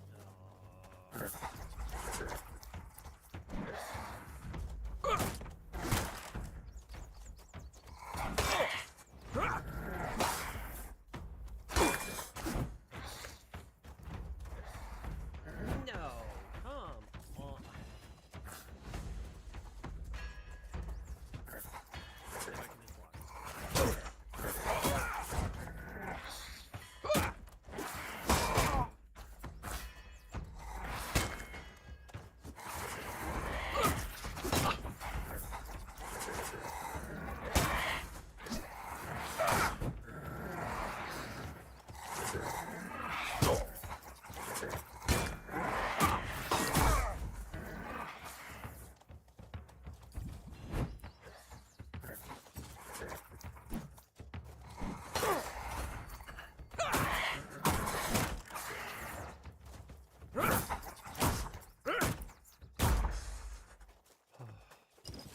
Thankfully, their inventory on their person retains the melee weapon or their weapon of choice, because yes, you will see ragdoll physics, I think, every single time I defeat something with a shield. Also, without the parry window being enhanced, it's like doing fights like that is like nerve-wracking.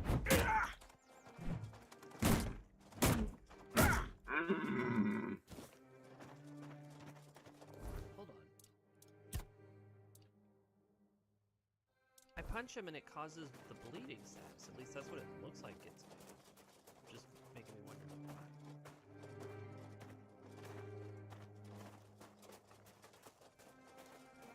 I'm really tempted to go down there and do that because I feel like there's a real chance that I can. I would feel so silly doing that without at least giving myself a fighting chance. This slow punching is awful time-wise. Especially if I end up getting surrounded. Like I kinda did. There's also like... So, okay. Something to explain as well. The bottom left, it shows the yellow thing with like the little cracks in it. By having Arthur as the soul that essentially is inhabiting me, I have the ability to activate it with my middle mouse button. This lets me slow time down so that even though I'm not necessarily moving at full speed, I'm moving at like maybe 90 to 80% full speed. Everything else around me is horribly slowed down. This gives me the ability to move out of the way of danger, approach, any kind of a target, have the ability to attack them multiple times, or maybe just like use it to get away, little things. I don't imagine you would slow time down just to get like a perfect parry. It's not really a thing, it's just like if a tricky target needs to be parried, maybe it would help guarantee it, but man. I don't use it. Point being, this really powerful skill lets me slow time down and stuff like that. I just don't use it. So I'm just gonna be petty. Please, state your business. Yeah. Really? You fought bandits and killed them? Oh, I want to hear all the details. Here's your reward, but promise you'll tell me everything. Yeah. Go. I got 10 coins left, but let me go in here, organize it. This is 3 strength. Okay. I have 1 point in endurance for a specific reason. I don't remember particularly why, but if I want to use like the wooden shield, for instance, I'd have to go to 3 strength, which is fine.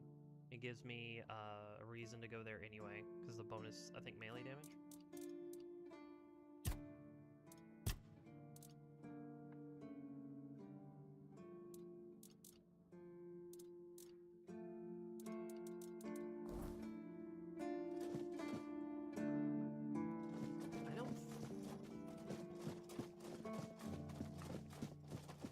I don't think anyone's selling a shield that I would Sometimes prefer. it's nice to just...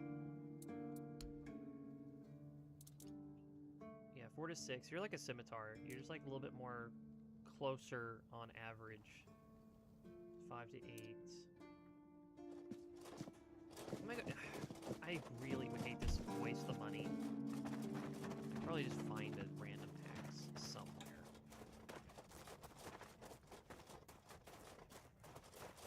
Honestly, if I think about it, I could probably find one in the village up ahead, inhabited by bandits.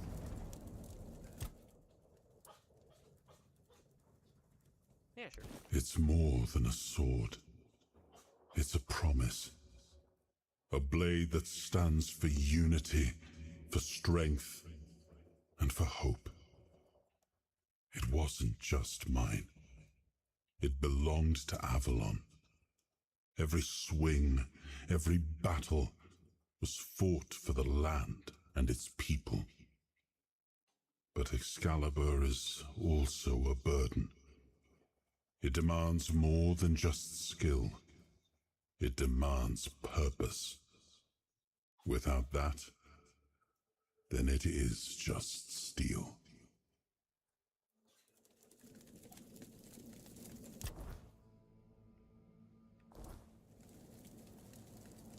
Rest. We're gonna do 9 o'clock, because it just gets me closer to... I do like 7 to 8 o'clock if I'm in town, just because everybody will still be up and doing whatever they need to do. I'll do 8 o'clock, 8:30 to 9, if I'm just gonna go right out into it. Okay. So we're close. It's not perfect, but we're close to a level. Show yourself. So let's just entertain ourselves. Figures. I'll teach you to respect me. It looks like a punch, actually. Parry. I will bleed you.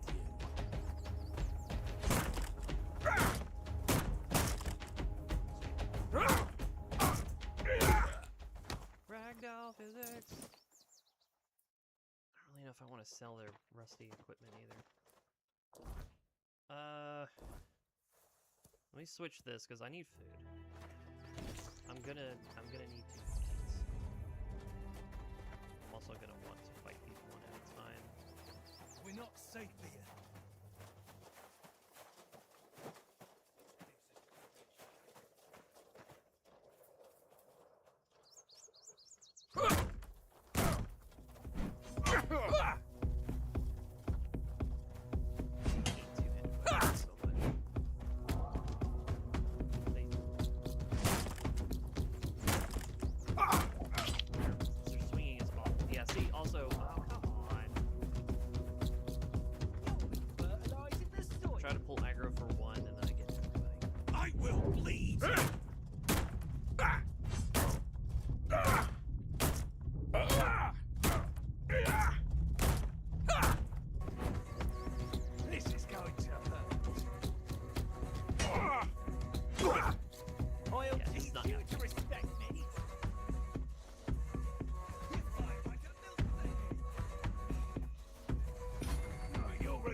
timing on two-handed is horrible.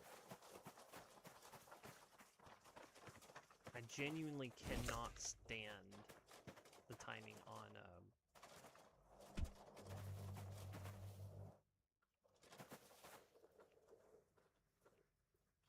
here, I'll show you. I'll do this, go to inventory. I think I might. Can't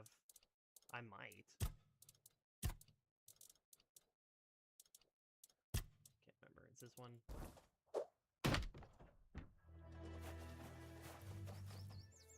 We're not safe here. Can I just fight one of you? I'll teach you to respect me. Oh. I'll have your head on a pike. Thank you.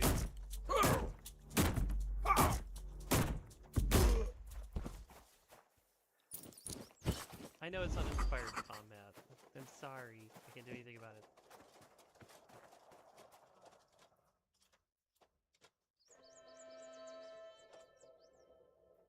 I don't know. Let's just entertain it for 5 seconds.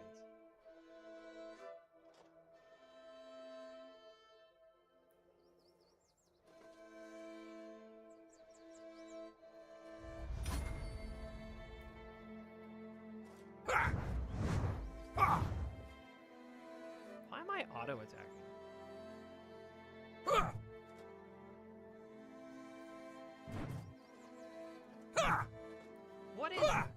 What is happening? Why can I? We ain't safe here. Yeah, I know I'm gonna do both of them. Say your prayers. Oh. Belongs to us. Beg for mercy. Your money or your life. We'll have your head on a pike. We'll make short work of you.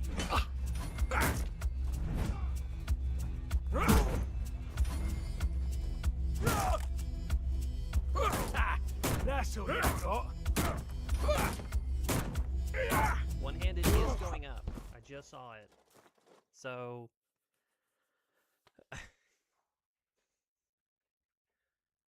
welcome to combat with a shield. So this next person I need to fight, I'm not actually fighting 100%. There is a shove. I don't actually even know what the shove does. I don't know what it's really supposed to do. I imagine what the shove is an enemy comes at you and swings, and you basically shove them in order to interrupt their animation so that they no longer do the attack that they were going to do. Also, considering I'm a tank, I really need to focus on eating more often, because HP is good in the middle of combat, but the whole point is I'm supposed to not be taking a whole lot of damage throughout the fight. Food is what keeps me alive, so I need to do a lot more food-focused stuff. These are good for selling. I'll take the leather hood. Let me look at the claymore. 50, 35. So the claymore is worth more. They're all worth money in, the eyes of the merchant, but still. I just don't really want to grab, literally.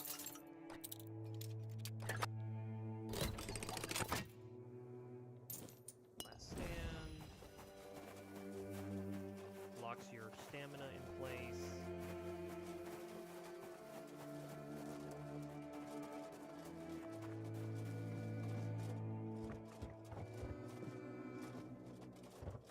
The fight definitely gets my blood pumping though, and I'm absolutely locked onto them and having to really pay attention to every action they take just so that I can parry.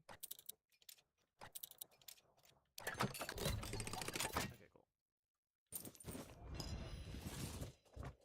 And because I know that I can put a poison, bleed, you know, I can put shovel. I guess I didn't have to buy that. Although this will live lifetime.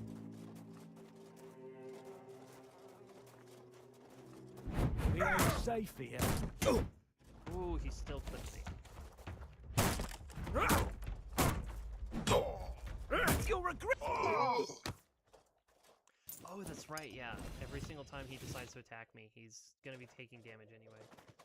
His HP must have not been anything. Okay, nothing on that table. Okay, alchemy station. Oh, that's actually kind of true. I actually have every reason to do lifesteal now. Because if I do lifesteal, that means that every single time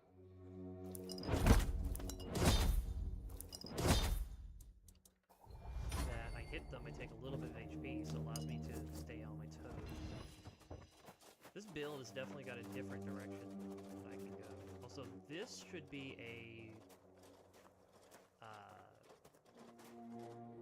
forebearer? Ford bow. I think it's Ford. Wolf. And I'm stuck in a wall. Nope. Good thing I got the shovel. These are so tricky at times. You can just find, you know, buried loot. But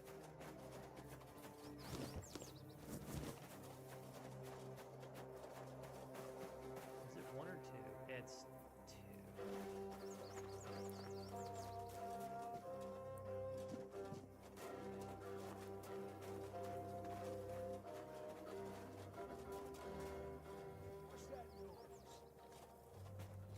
Come here.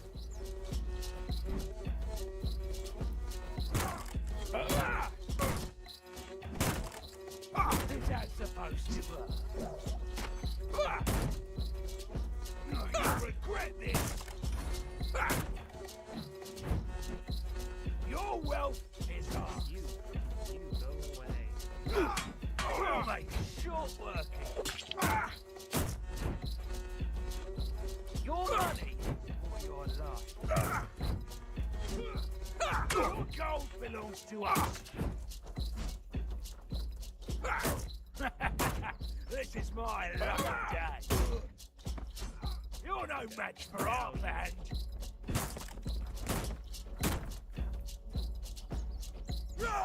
I saw that. You'll regret this. That underhand swing.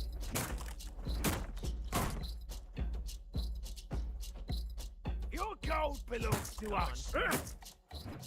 Nope, nope. I saw that. I saw that happening in real time. I was like, I'm not gonna parry that. This is going to. Yes. Well, out and about, slaying random bandits and making the minuscule amount of money. I got my level up.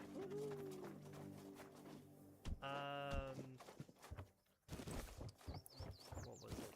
Put 2 points to strength, so I could wield the other shield. If I can afford it. Probably upgraded a couple of times. You got a bow, don't you? Your road is dead. Oh, I really hate the quick attacks. They're definitely the... You're no match for our band. Goodbye. Oh, look at it. Look at top left. Look at top left. It looks like a tear. There's a tear in reality. See? Oh, that's so cool. Most likely it's just how the map is loaded. Because I don't know if it's the game, the way that the game shipped. Like, I'll give you an example.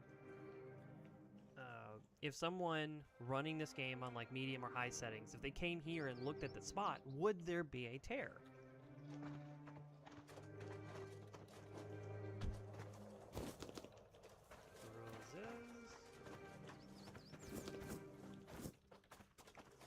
little bad, because, like, these are probably, you know, like, crops that they themselves are doing, but because they are bandits,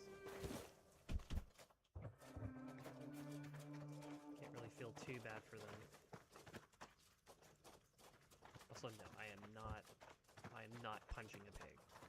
Before you even ask, I'm not punching a pig.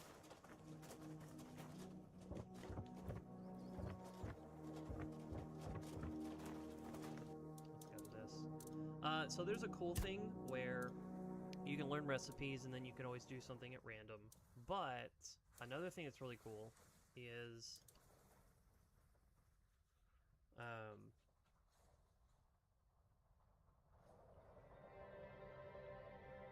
sorry, experimental. I will say this, never given this a try. I think it would be neat to try it. Actually, you know what? As I say that out loud, let's give it a try, actually. Now, I'm not saying I'm not going to say spam at all. Like, I will absolutely try this for the first time because I never have. Oh yeah. I did forget where I got these. 5 dexterity, that is so unfair. I have no reason to increase dexterity. Are you kidding me? No.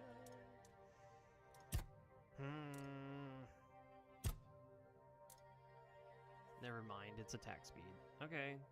I have a lesser reason to upgrade it. I'm not wearing these for a while. I'll just state that now. They're so good, especially, like, I don't have them right now with my current character. Also, I'm almost at max capacity. I don't have them with my current character, which I do parry, but the parry upgrade where, like, you get a 0.3 extension to your parry is really good. I mean, it's very good. But yeah, those gloves are just gonna have to wait. There's no way that I can do anything with them right now. But yeah, 5 to 8 is slightly better. And then I'll just tolerate. Let's save. I don't know. Let's do the things I have the most of. Let's do a potato. What? Roats. An onion. Undercooked food. Cabbage. Potato. Meat.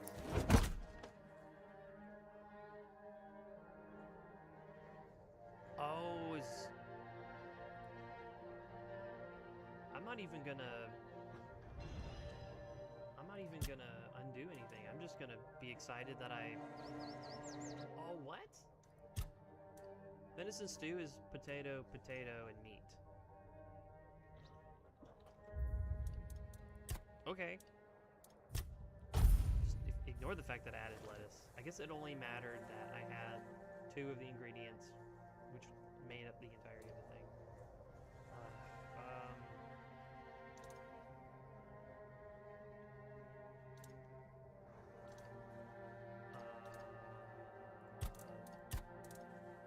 Almost partially. I was really hoping to do something neat. I'm almost just trying to think of, like, logically. Of course.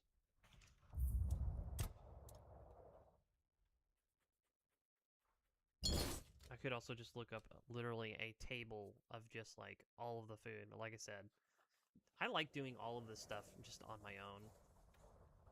It's insanely cool that I figured out by accident venison stew. Which, if you want to be weird about it, I only used 1 potato in this, and then cabbage. So it cost me 1 less potato to make Cabbage stew. Hold on. Okay.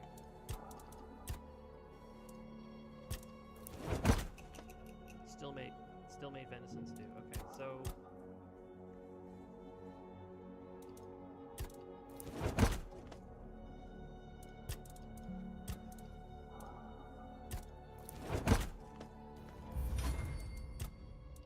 it's like venison stew is almost like meat and then 2 plants. Probably still have to do potato no matter what. I'm not doing blueberry. Let's do carrot. Yeah. Okay. It's like two vegetables and venison. Although they may care about at least 1 potato.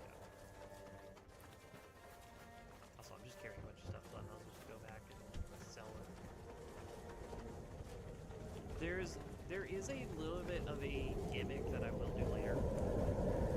Once I have found like a ton of rare stuff and I've stockpiled, a whole bunch of stuff, eventually I plan on drinking a reset potion and then putting everything into the stat that lets you sell things for a better price, put points into, selling for a better price. And that's going to be like the way I'll have a ton You're of money back. later on.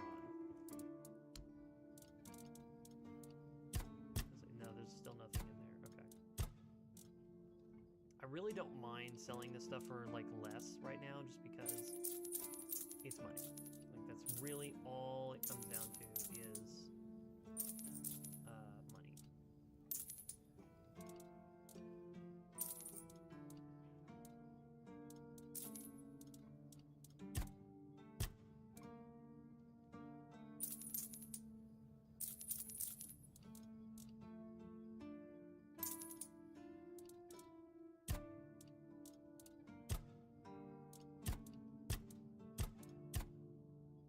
I do need to put these up. I will say that. They're hogging up a bit of my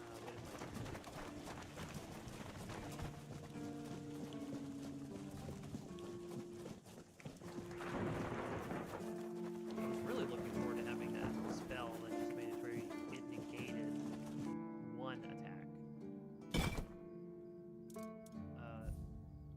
Yes.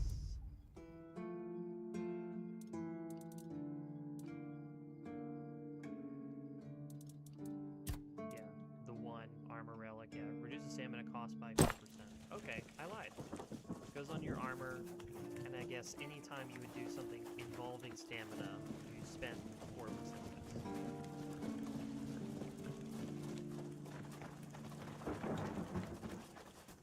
But yeah, let's go up front. Oh, wait.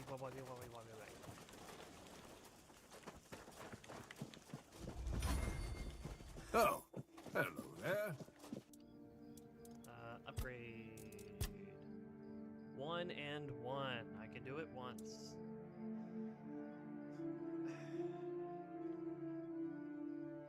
It's not like I have this planned out entirely, so no, I don't know where any new shields are, and they all require stats. Looks like it's nighttime. Let's do this. Level up.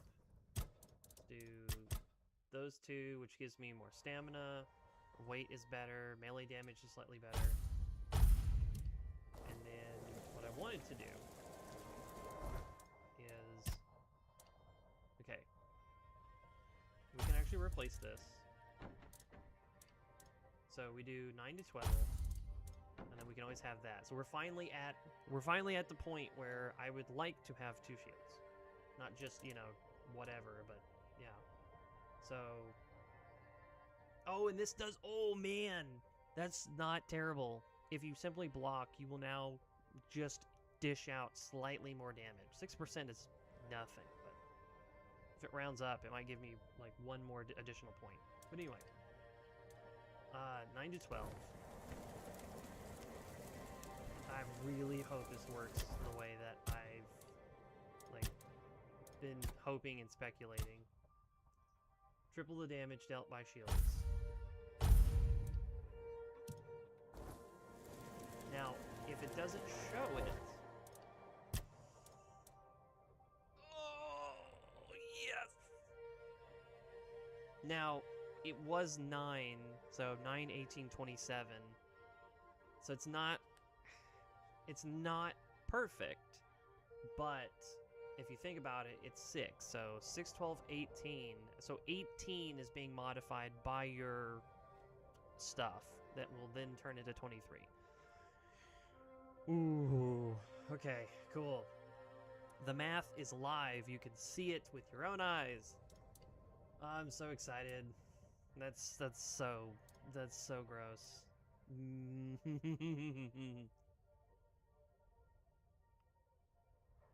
right. You know what? Fine. We'll take 5 seconds.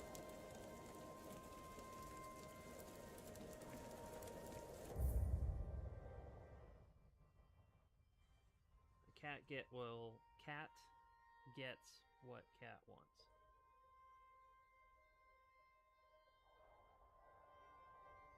But yeah, I'm super excited. I'm very happy to see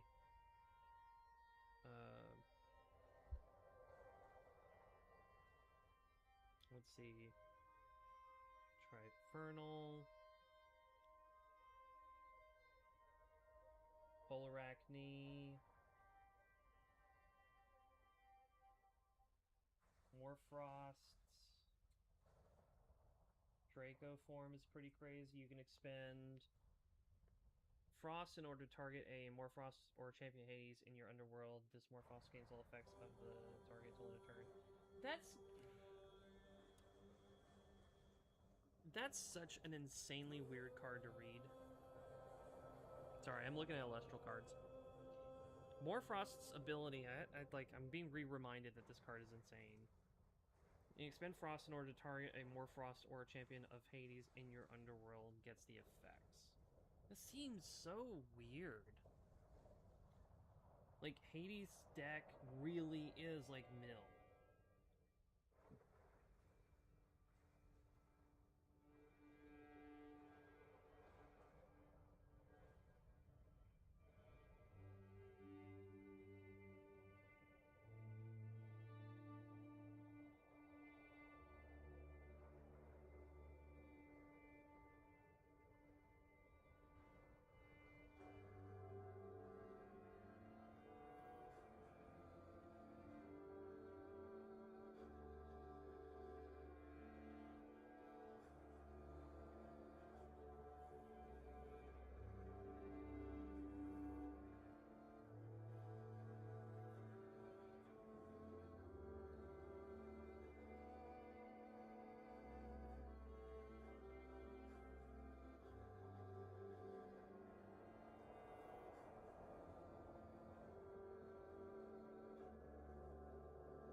Oh, sorry for going quiet.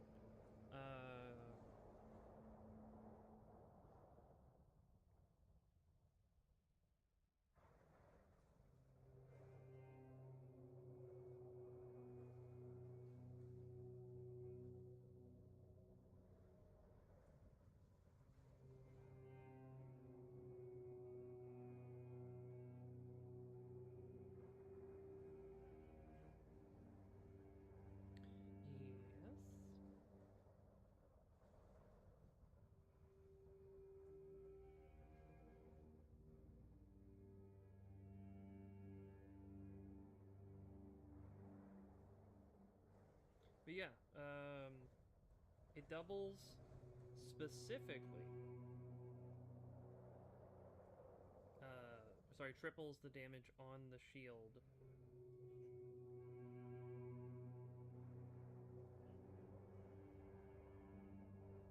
So the shield's damage gets tripled, and then from there,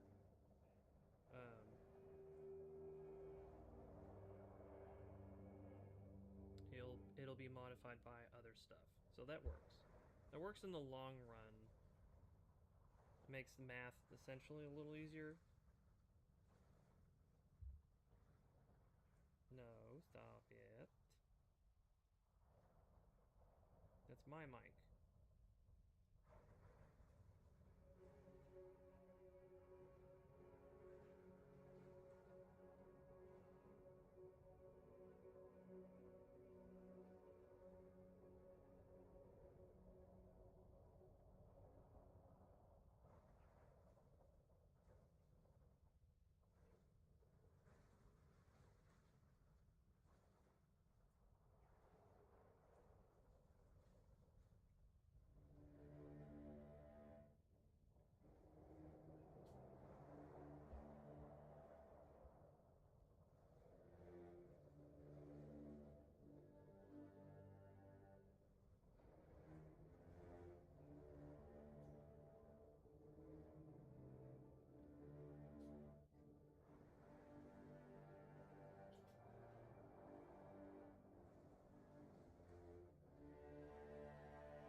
I just figured out a small thing I plan on doing later. Alright.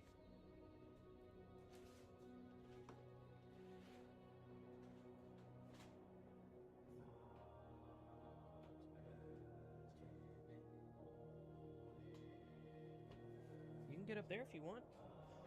Hang out next to me. Alright. I feel like I have to resting it, yeah. So much time passes so quickly, almost. Alright.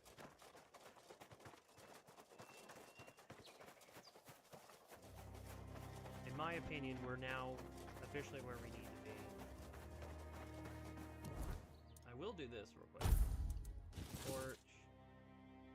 And then...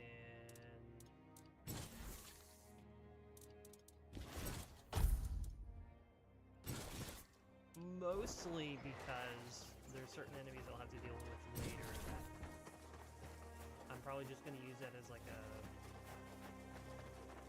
I don't know, some easy way to interact with them.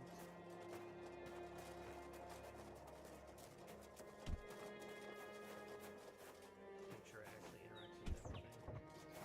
Also kind of have to comb.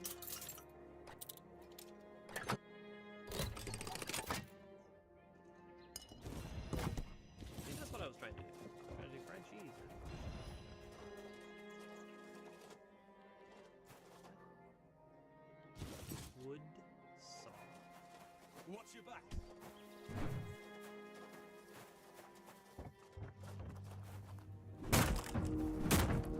I won't.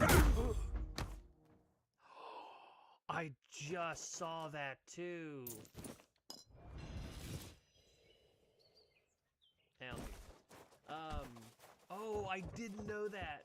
Actually, oh man, that makes things a little interesting, but a little tricky too.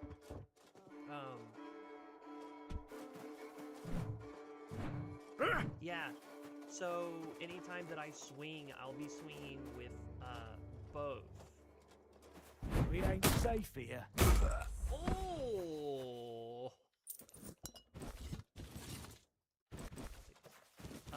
Okay.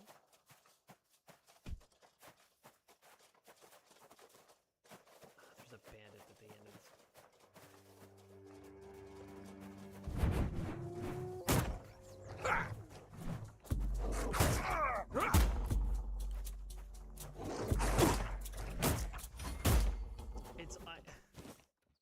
It's almost not even fair, like, what triple does. Triple does such a big deal.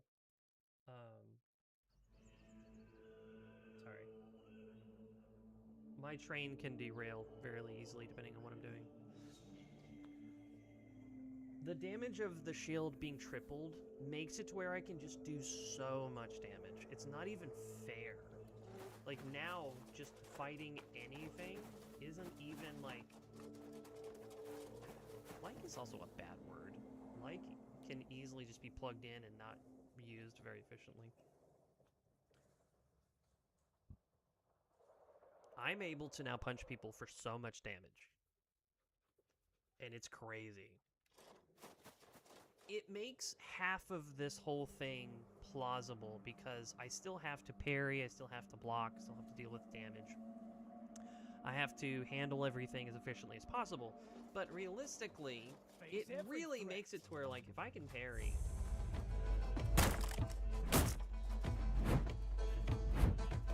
Like, he's... Back to your awful coward!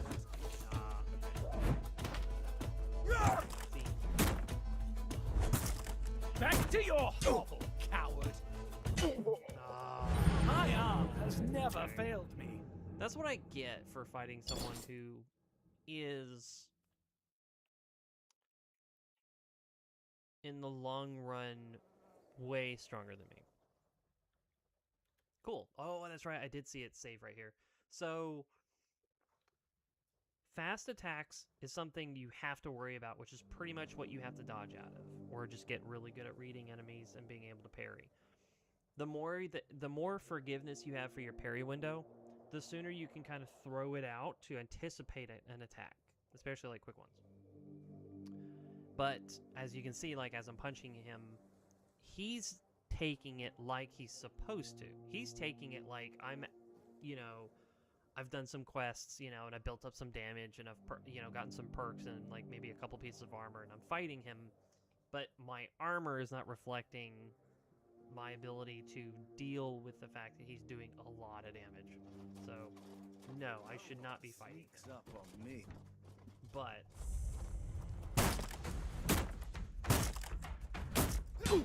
you're nothing but a peasant. come on. Of course I want to do this attack.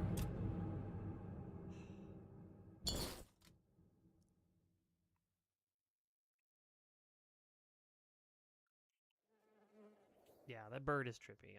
I'm excited to see if that bird comes into play at some point.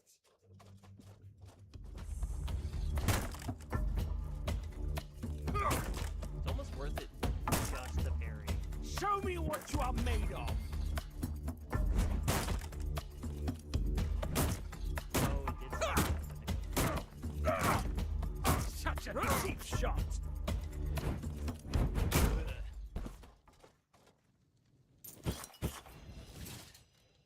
Well,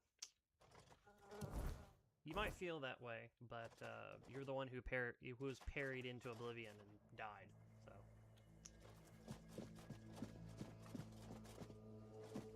Really shouldn't be here.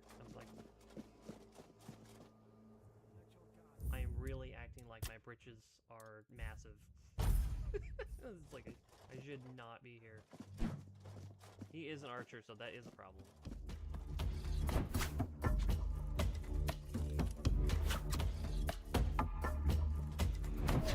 I see fear in your eyes. This is how it's done.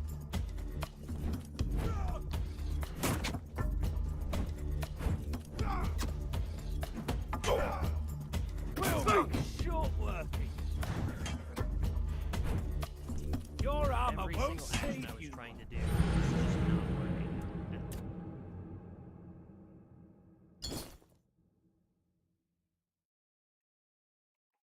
I have the ability to kind of like, I said like again. I have the ability to, you know, mentally, what is it? Like the phrase is called lock in. I have the ability to lock in and really fight, you know, and actually do some sick parry timings and stuff like that, but I don't know. I guess with the with the potential of like dying and loading, which pretty much resets the entire instance and stuff like that, I just get pulled right back out of it. So it's just a matter of handle as best as you can. But that's what that is.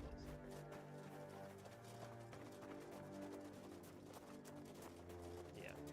They definitely are on another level, so I'm not going to attempt to fight them. I'll fight anybody else. Stay sharp. Ooh.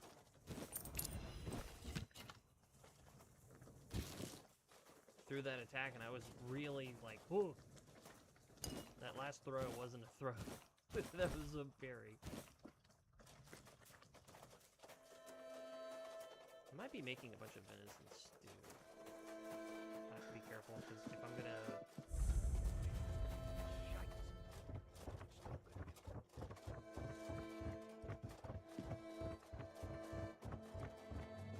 You'll be fertilizing the soil. Shield really gets in my way.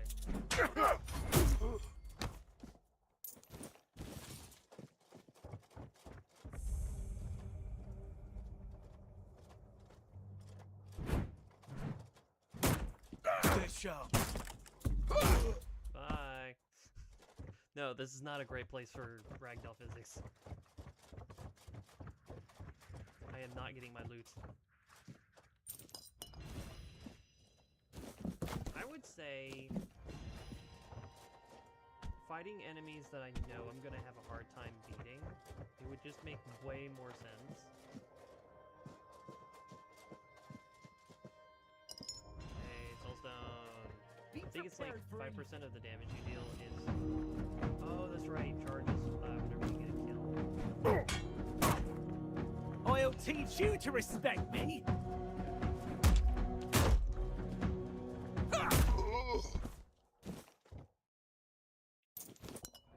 Woodcutting axe, there it is.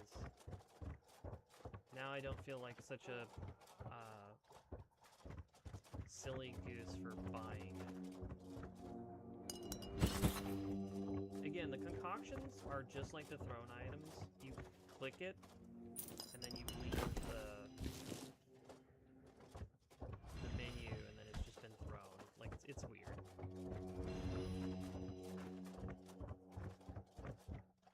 Let's see what this is. The bow's equipped by 5. Yeah, it's up nothing.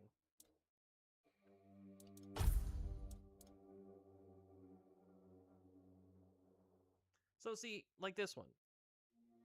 I think my endurance is a 2, so technically it'd still be 3 level ups, but 7 armor is really good. But the more armor you get, the heavier the item is, so the more it ends up negatively affecting you. Like if you try to, you know, move around, you know, athletically. I don't know if that was actually a word. If you're trying to move around, like, you know, with grace and speed, you know, and all that stuff,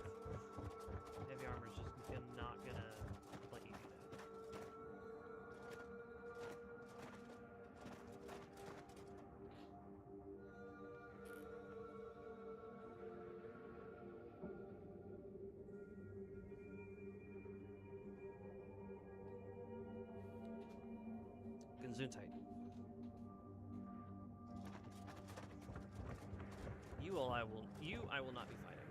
Although, I literally say that. And I'm still gonna try. Since I'm going to be using it, okay, it's apple.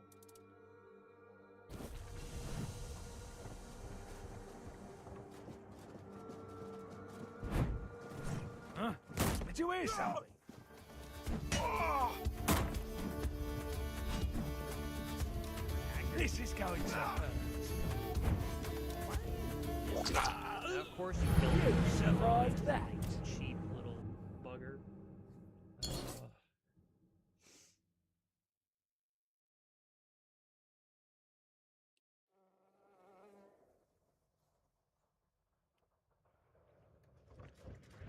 Like that, they can just access their inventory, do a specific action like that, and then...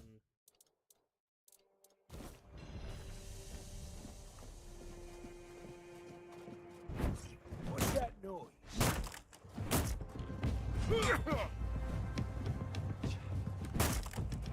We'll make short working. Start taking How down bigger dare foes.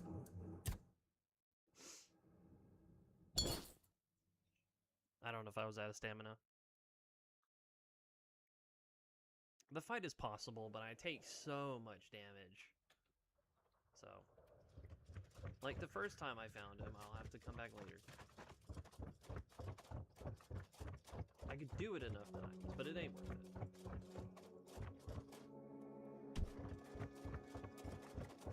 This place is creepy as shite. How much longer do we have to wait to take down that mountain? This should be the unfortunate bridge leading into the Lake of Blood. Yep.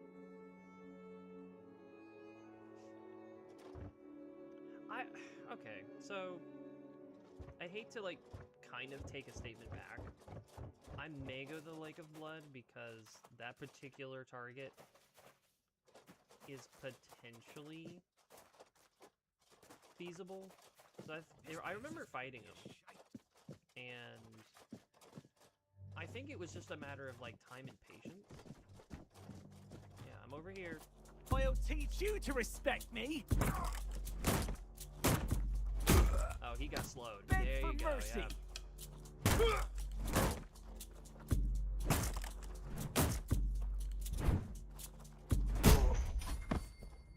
Goodbye. Man. It's two things. I will say this. It's two things.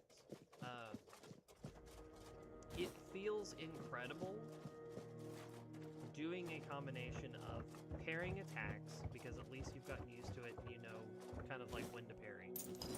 You're just doing a lot of damage. So it's not even a matter of...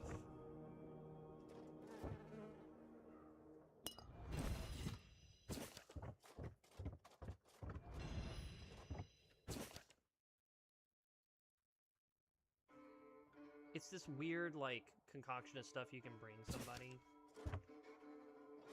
But, like, it doesn't start a quest, it never does anything, and I'm not sure what it's supposed to do. And then you saw me there, I was checking them to see if there was any way to interact, and I can't.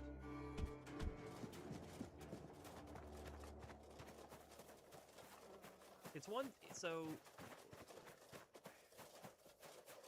It feels great to parry when so many games have played in the past, where it's like, oh, you can parry in this game, and I'm like, I don't care. Parrying is too tight of a window for me to feel comfortable doing the action. And I get it, you know. It's a skill thing. It just depends on the extent of what game you're doing it in, you know, like what function it serves, right? In this game, it's like, when you parry, you're not doing much. You're opening them up for a moment, and then they just retaliate again. It's once you've depleted their stamina, it becomes a much bigger thing. Also, yeah, I see him over there. Terrible creature. If I go down here, I don't think there's anything quest specific that asks you to be here until like later. For the most part means that like this area is free to interact with until I notice I have 68 pounds.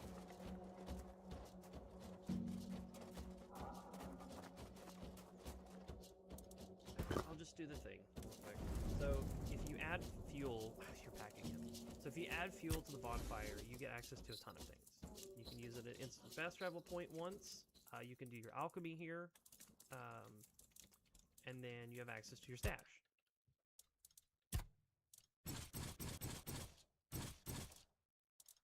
Put one of those up. Put both of these up. And then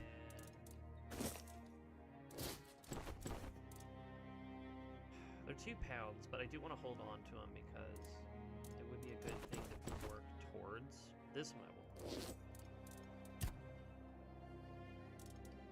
Physical damage by 1. When fully charged, the soul is destroyed and fully heals player's health and mana.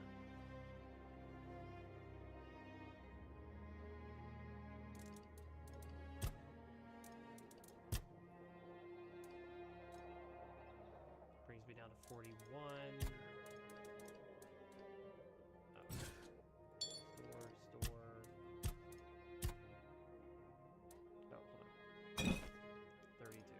That's more reasonable. I basically cut the amount I was carrying by half.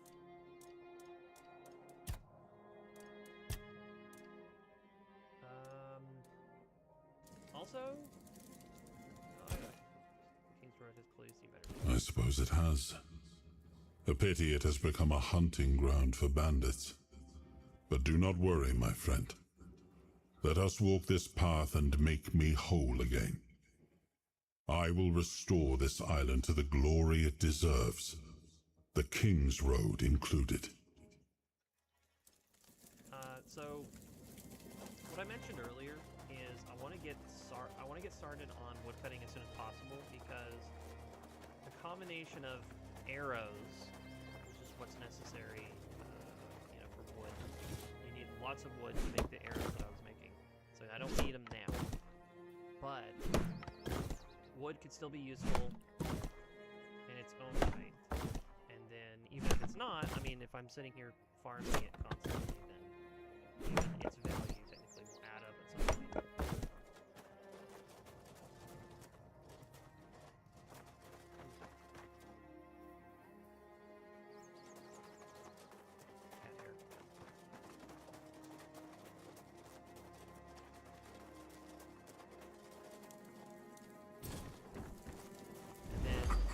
There, I can just always come back to it and put stuff up.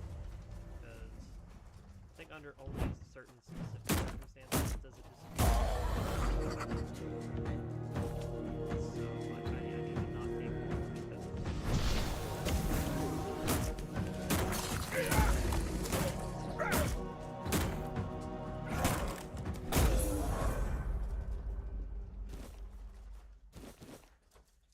So.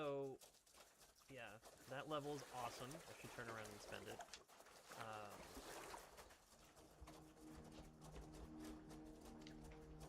As you can see, it's not exactly that tough anymore. It's awesome.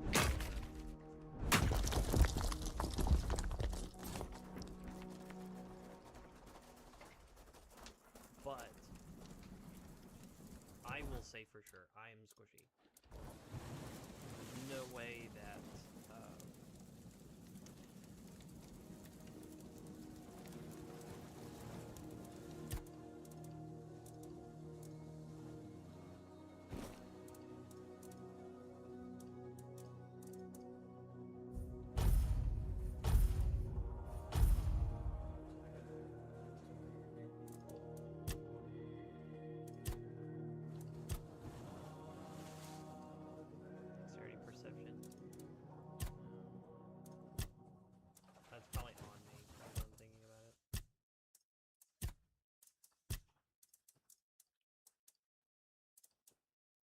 wait, well then where is it?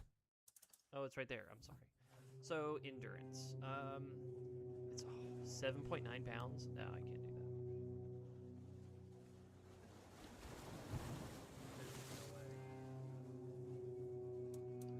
that. Let's see. Level up. I tend to stockpile my attribute points until I know that I need them. This is probably the first part where I'm like, ugh. The dread. I can ignore all of these. Armor is like one of the first ones I might start interacting with.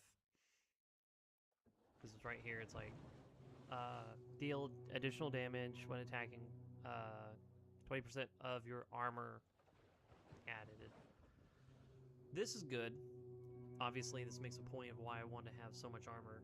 I really just want to be like a beefcake, basically. I walk around having high amounts of armor so that, you know, any attacks that are done to me and stuff like that just don't really do a lot. And then I even return, you know, the favor by hitting really hard. Perception, probably not. Spirituality, no. Pairing, of course. Bow, no. This one, not really. And let's see, health is good, stamina is good. The +7, I just buy no matter what because the +7 is good. And then, does this even really count? Attacks with one-handed weapons are stronger by 10%.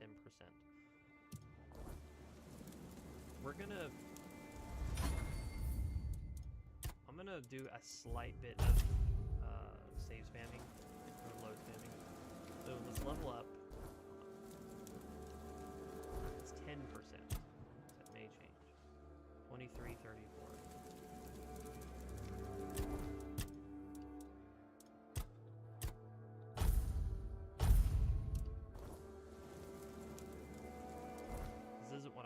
This isn't what I want to buy. Okay, cool. Cool. So, shield. You can just use one-handed stuff. Oh man, that actually. Oh, that's kind of weird.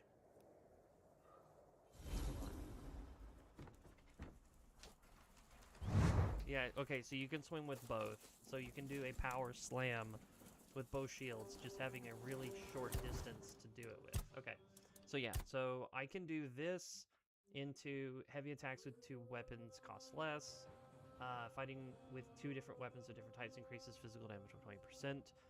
Fighting with 2 weapons of different types. I don't know what that means, but in theory, it means as long as the weapons are differently named.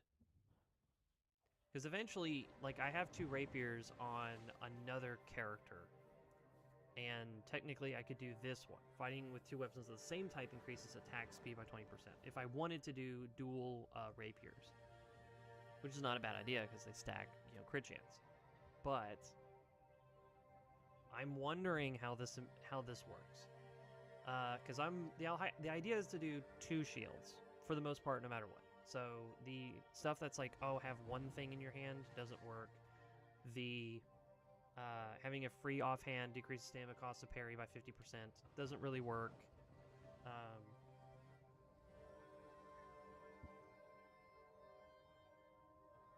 These are okay. I do see that it can be upgraded 3 times, so it does make me wonder what the scaling is. Because I definitely have moments where, like, I can punch multiple times. So the consecutive part could get really, really good. But yeah, just in general, I can buy this and just straight up improve my damage, which is cool. And then general does the same thing, improve melee damage. This is staggered enemies take 30% more damage, so it's good for humanoids for the most part. Let's see, unarmed wouldn't work because it's all specifically unarmed. And then what else about shield? Blocking takes less stamina. Arrows and throwables, but not spells.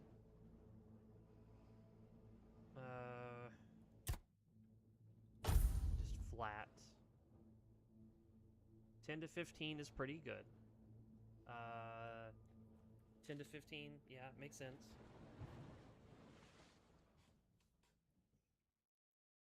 I don't need that, and this works better against pretty much everybody who's not casting a spell, because if they decide to do a cheeky thing where like they throw a rock, they throw a dagger, they throw, you know, anything other than a spell, I could just actually stay blocking and not have to worry about it. But I don't think I want to worry about that just yet. Stamina, health, one-handed. If I pick it, I literally just do more damage. No, it's got to be parry. I almost want to get this just so I can max this out, just so that it's like the whole like status afflictions, you know, fire doesn't affect everything, ice doesn't affect everything. Not everything you fight will have a stamina bar, but it kind of comes down to if they do have a stamina bar, you will significantly hinder them in the fight when you are parrying them. And it'll make a lot more fights later on easier because you'll be able to drain them for far more.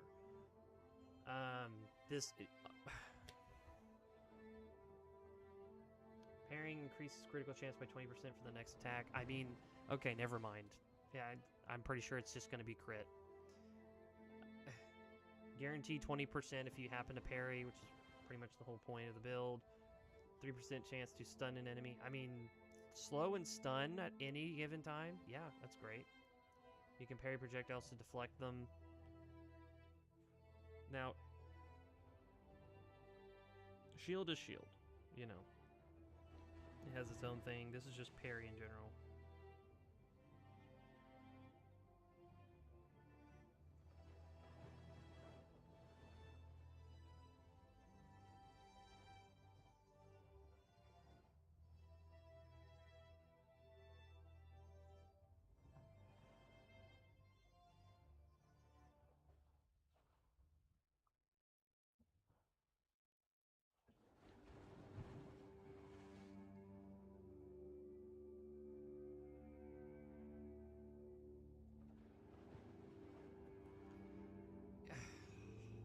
What is it?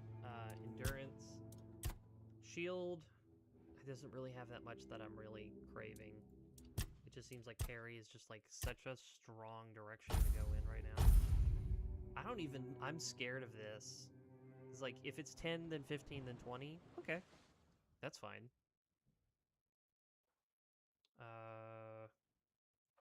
Drain more, stun. I'm way more interested in these two. I may grab that just to have it. And then, I don't know.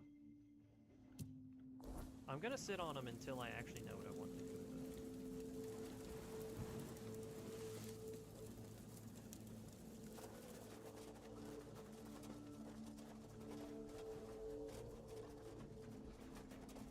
Alright, so get this triggered.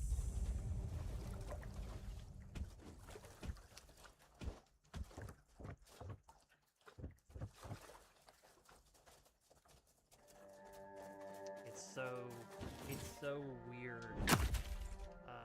Because like I mentioned, the TV is heavy. I have to have the TV low so the microphone doesn't pick it up. So hearing things is like the slightest bit awkward. But I'm going from stealth archer to when I get caught, I just either continue to shoot or I bring out, like, you know, the dual blades. To I literally am carrying 2 pieces of wood. Stole my kill. Oh, you didn't.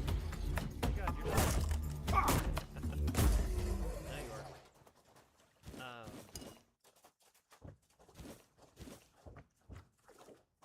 I'm going from be stealthy and stacking, you know, sneak damage as much as I can and blah blah blah blah to, you know, hi, I'm here to punch you.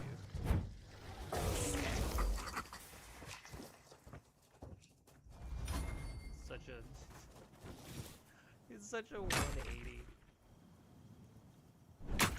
It's very cool. I do have to be careful though, because this shield. What's a way to word it? This second shield does less than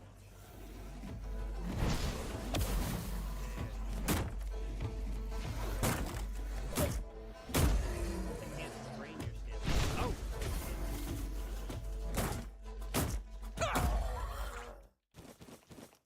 You gotta be quicker than that. Oh, yeah, because I've got the poison one. If I can get the ice one, man, I think I might be able to finally. I think I might be able to finally do what I've been wanting to do this whole time, which is to have a little bit of a ice-centric build. Okay, I can put the chill stuff on the shield and then just start punching people. And it's like, yay, I can, you know, build frost buildup and freeze enemies in place and then just continue to pummel them in place. That was still a thing a friend of mine and I hadn't figured out yet. If coding a weapon, when you apply the status affliction, actually because of where I am, I'm not even that worried about being here at night.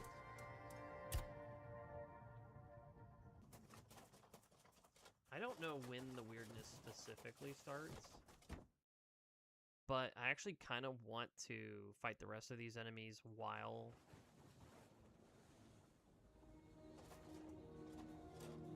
Actually, a lot of enemies. Let's just trigger it.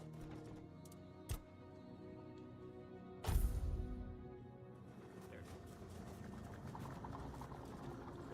is. So you get the spring around you, which doesn't really do much other than influence the enemies around you. Usually the living ones.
They're above me, they can see me.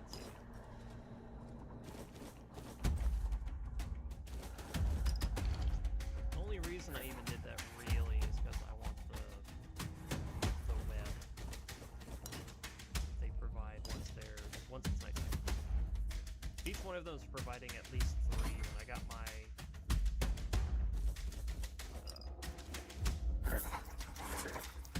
cobwebs back in there. Also, I'm not going to search this town until I've defeated everything. Just kind of defeat the purpose of searching at night.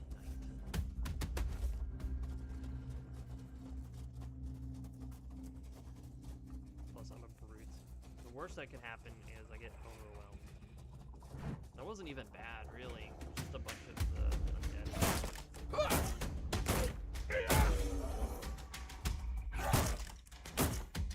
Also, I take it back. I think I'm gonna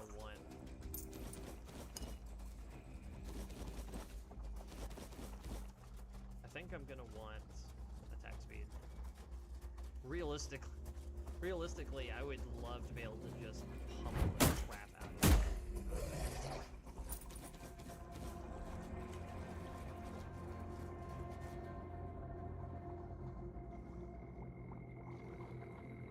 Let's see, I have... So, another thing too is I was thinking that when I dashed, you know, I was like doing a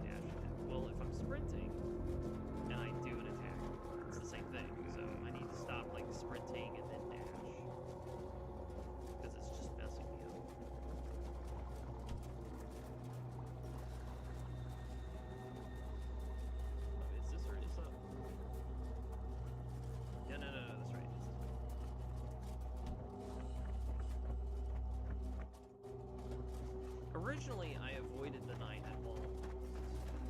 Let's see here. Originally, I avoided the knight at all costs. But I kind of changed once I'd seen a couple of particular things happen.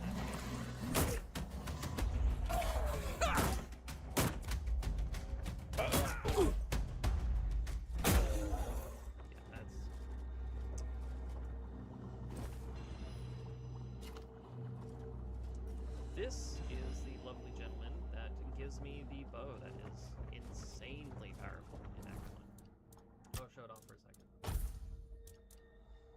Thunderous Great Bow. Fully drawn arrows cost 15 mana when hitting enemies, dealing an additional 30 damage in an area. That is technically incorrect. So, the way it technically should read is, after fully drawing the bow,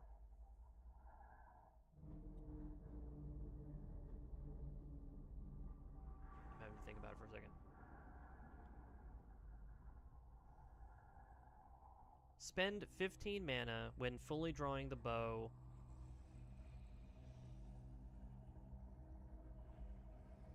Deal 30 damage in an area.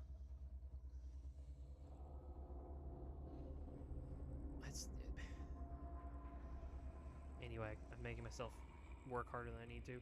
Basically, when the bow is fired, when fully drawn, and you have 15 mana, you will do 30 damage in an area no matter where the arrow hits. It's very good. It is heavy, but it has a really good stat line. And realistically, if you want to be really cheeky about it, oh, that's right. No, the item's effect won't work unless you meet all the requirements. I forgot about that. See, it shows 4. You could use it, but you only do 4 damage.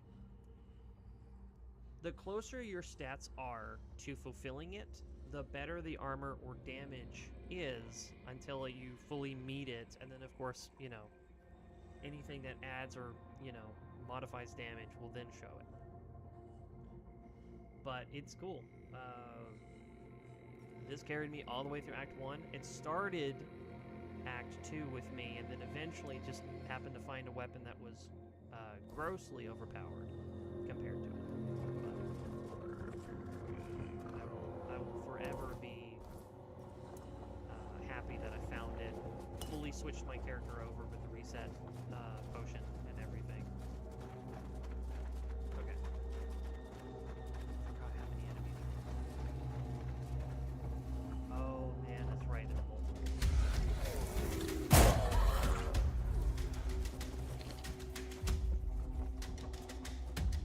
Well, that was a lot of damage.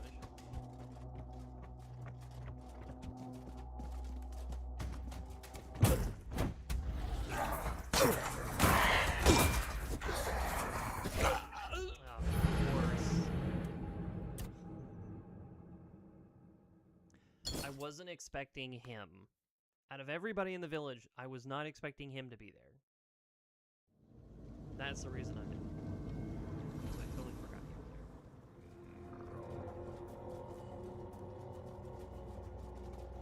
there. Okay. Oh, let me check him. Or check them.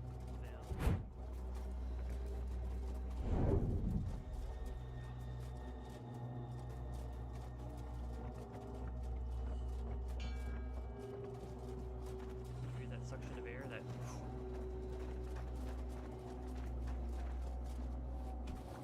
somebody is here. Also, realistically, I'm not making it.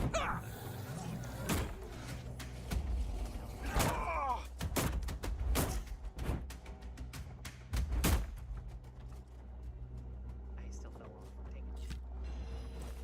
The gloves are good.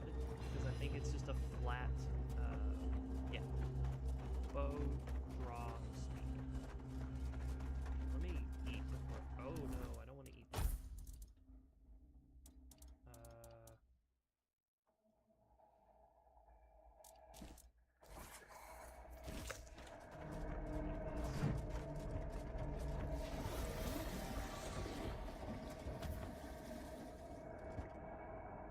Oh, are all 3 down here?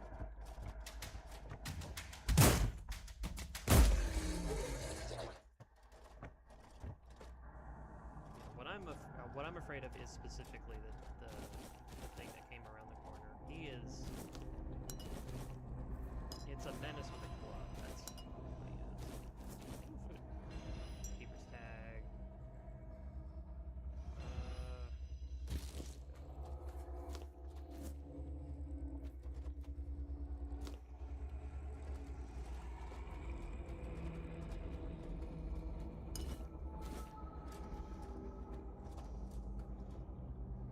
If I do this, it hits. This.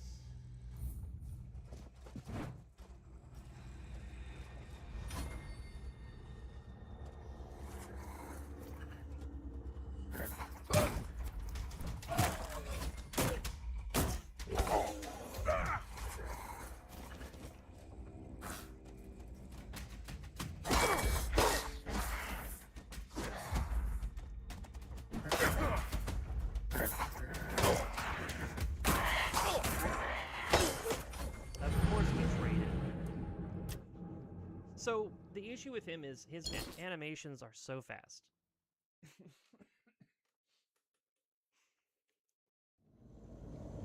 He has a big hammer, and every single action that he does is so fast that it's pretty much insane to think that you would one block and or parry anything that he does. Blocking is easy.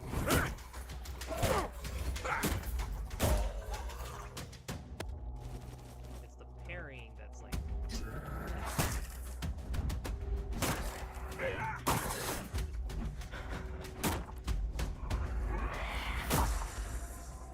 I say that and I parry him. What was that, like twice in a row? 3 times in a row? Can I put a... No, I can't. Alright. That was basically me farming for the ethereal cobweb for a minute. Now I'm gonna go ahead and reset it to daytime so I can explore correctly. And then this protects you from the weirdness. So does a campfire with ethereal web. Stash. I know it doesn't sell for anything. It still ended up bringing it. This will sell for a lot.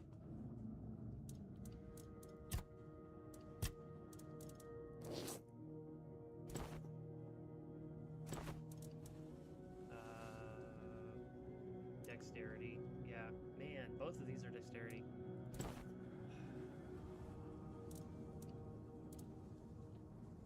I don't really know if I want to...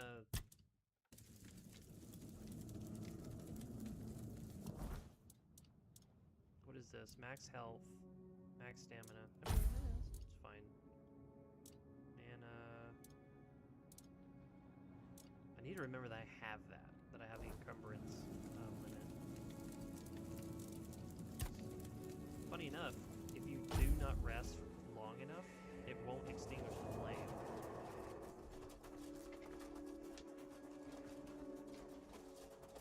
Let's see what we netted, by the way.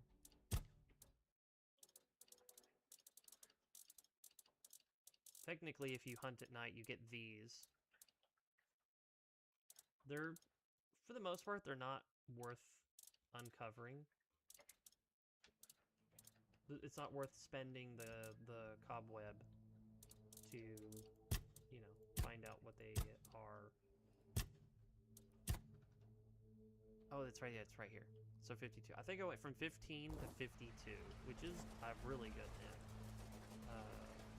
game.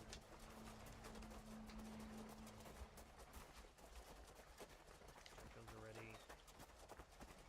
I did all of this until I got up to about here. That's when I...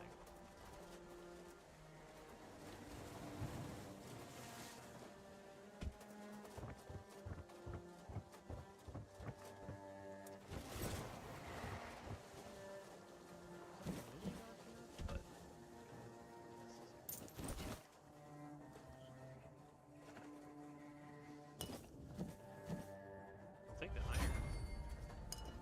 No issues taking it. Told you. Like, I just gotta level up and sneak, I think, and there's nobody nearby.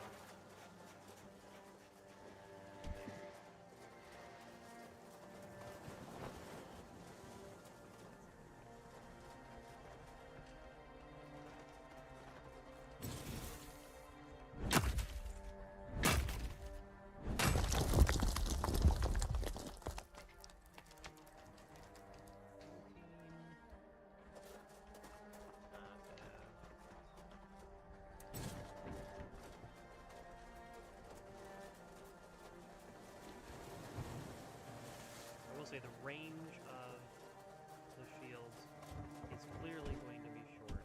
It's definitely messing with me.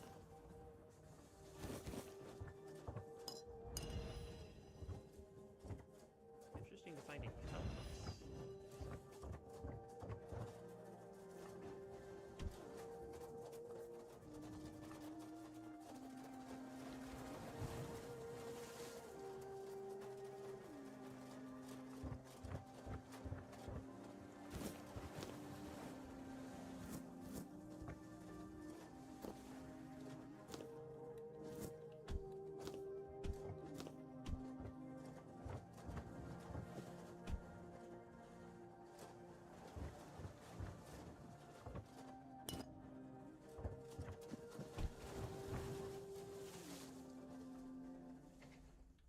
Take the ale.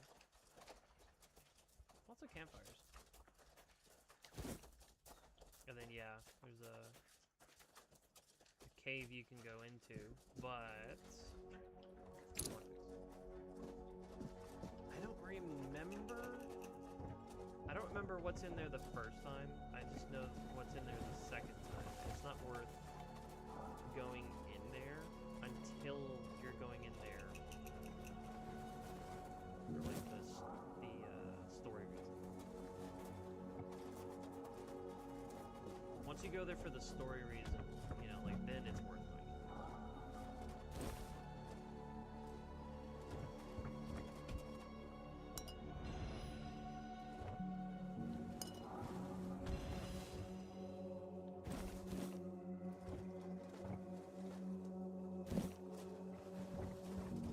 That's actually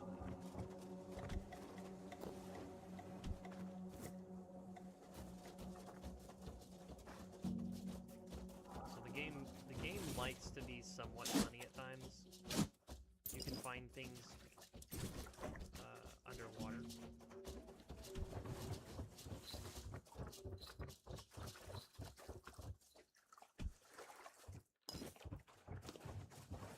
I don't remember there being anything hidden hidden under the water. You swim to the bottom, there's nothing there. Sharpening stone, I'll take it. I think it's just iron? There's a gold ring, yeah. A couple who tried to get away didn't make it.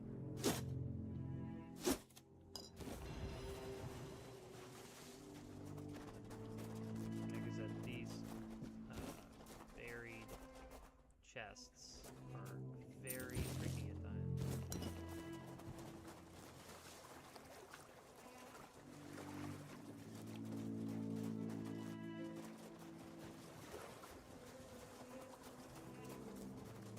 Realistically, because of where I am,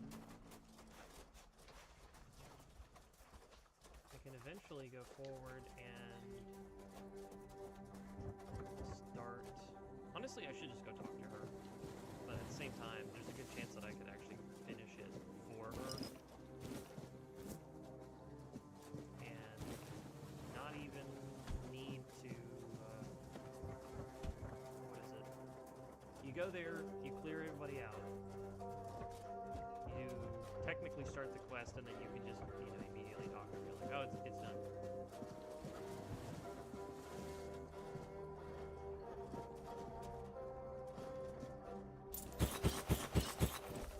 For the most part, just selling splash things and whatnot, or just things that can be sold to make money.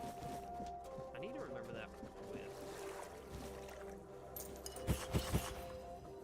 I saw that too.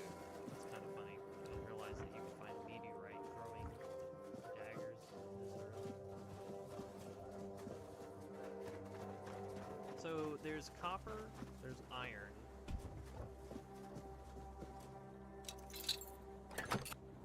Titanium, meteorite,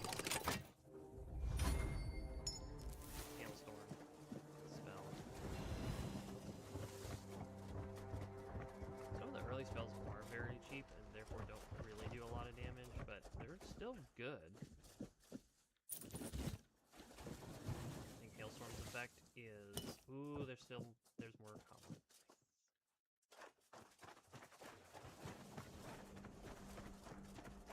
Ice buildup is pretty good. So is fire. But ice allows you to freeze an enemy temporarily for a short period of time. You know, both of those are, you know, important rules.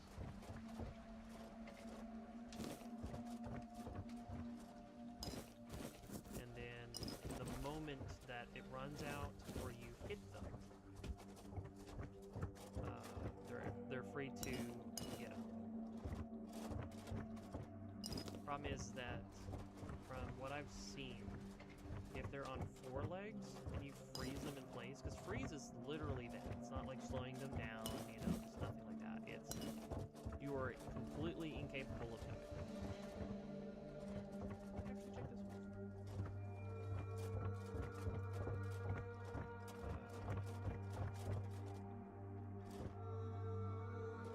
Actually, check this one. Yeah, these keepers tags is like, it's a similar comparison. Collecting identification tags to turn in for money because it's kind of like returning a soldier home. Not the captain, but the other guy. He'll pay you for finding them. And they're not like everywhere, but they're in quite a lot of places.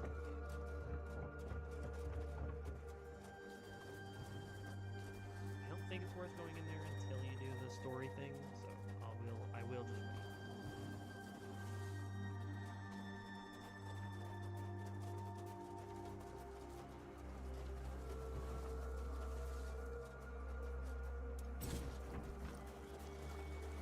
By the by, it is 8:04. I really haven't been streaming too long. What was it? I said hi chat at 4:49. So what, 3 hours-ish? It's not bad.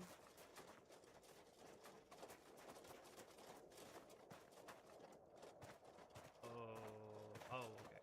This is like,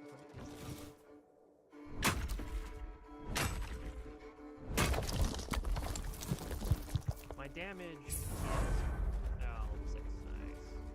My damage is already impressive, and I'm happy about it. It's my armor that needs to catch up. Druidic Shrine. Offer an animal part. Offer an actual animal part, and you'll get a good benefit. Offer anything else, and not as much. XP.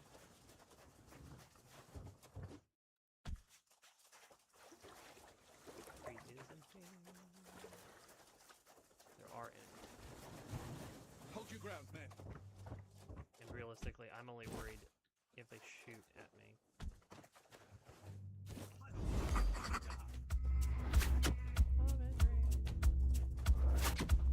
I do hear arrows.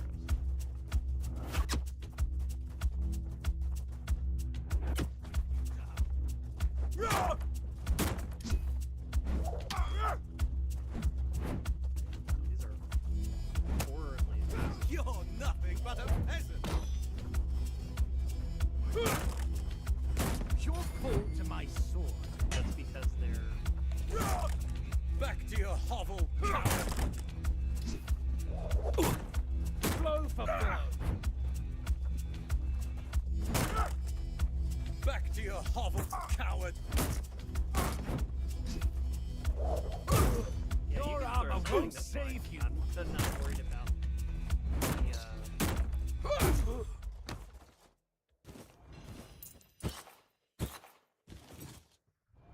I'm getting everything. Sage. Yeah, I'm not worried about... Honestly, if I have enough defense, I'm not worried about them throwing a weapon. At this point, unless it's magic, they're actually just giving me a window in order to attack me. Which is an amusing thought. It's an amusing thought now, just because, you know, normally I really have to worry about that.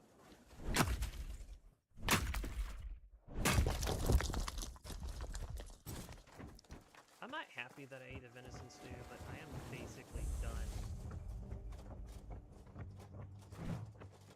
You disturb my peace. I'll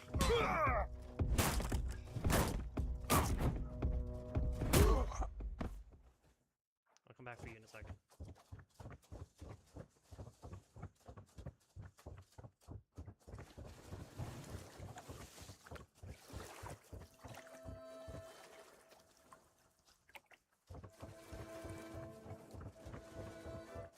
Basically, you're tasked with coming here, clearing out the rabble that exists at this location.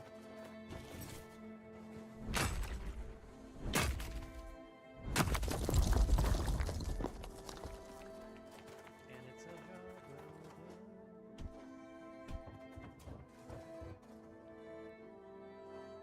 Although I will say, it was not smart to not save, because there's 2 guys in here. Oh, there's not? Oh.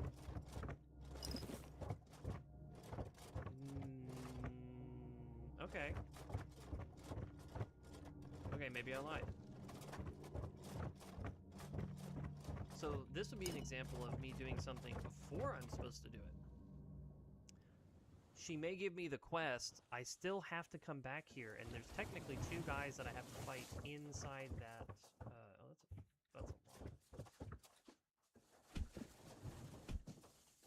there's 2 guys in the cabin I have to fight. So, realistically, all I did was take out the front guards. I still have to take out the actual guards. So this is the drowned village. There's an entire section that I can explore here, but the next time I come back, next time I'm on, there's a good chance I'm going to. I want to do this.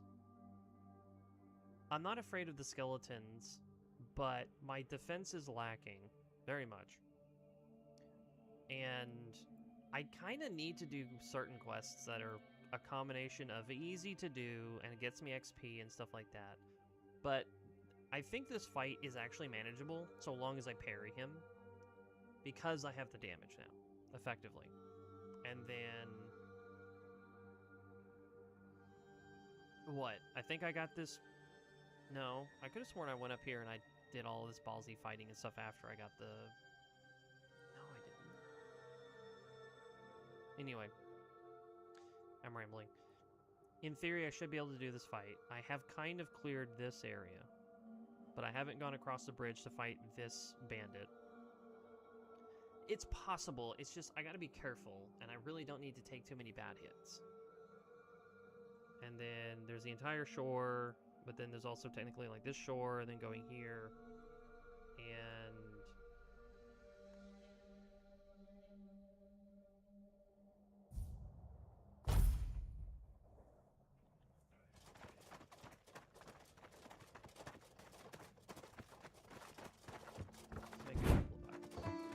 Please. Again? You really like killing, don't you? Do you shoot them with arrows from afar, or do you prefer to get right up close and watch the light fade from their eyes? I have so many questions, but for honestly, now, here's your reward. I'm just blunt trauma until they just stop getting up. Go chop off. So the bandit leaders are definitely the high point of, like, if I'm capable of fighting and I can eventually start fighting them, that would be the highlight to actually bounty collecting, you know, getting money, and then of course their unique gear.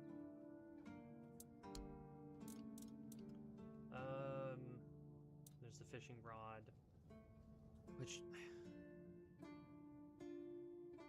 I should realistically, which, man, now that I'm realizing it, I shouldn't do her quest. I can do the first part of her quest just fine. The second part is gonna be a pain. The second part involves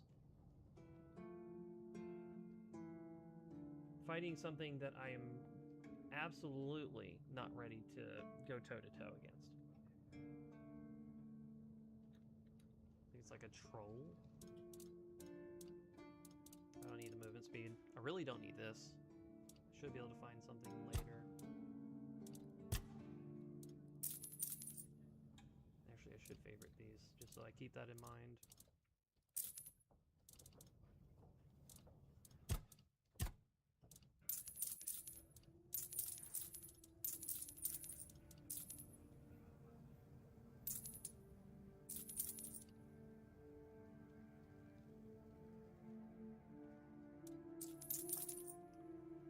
Not good. Yeah, there's no reason for me to go that high. Just because, especially if it's not going to provide any decent amount of armor. How much should I play it? 1,000.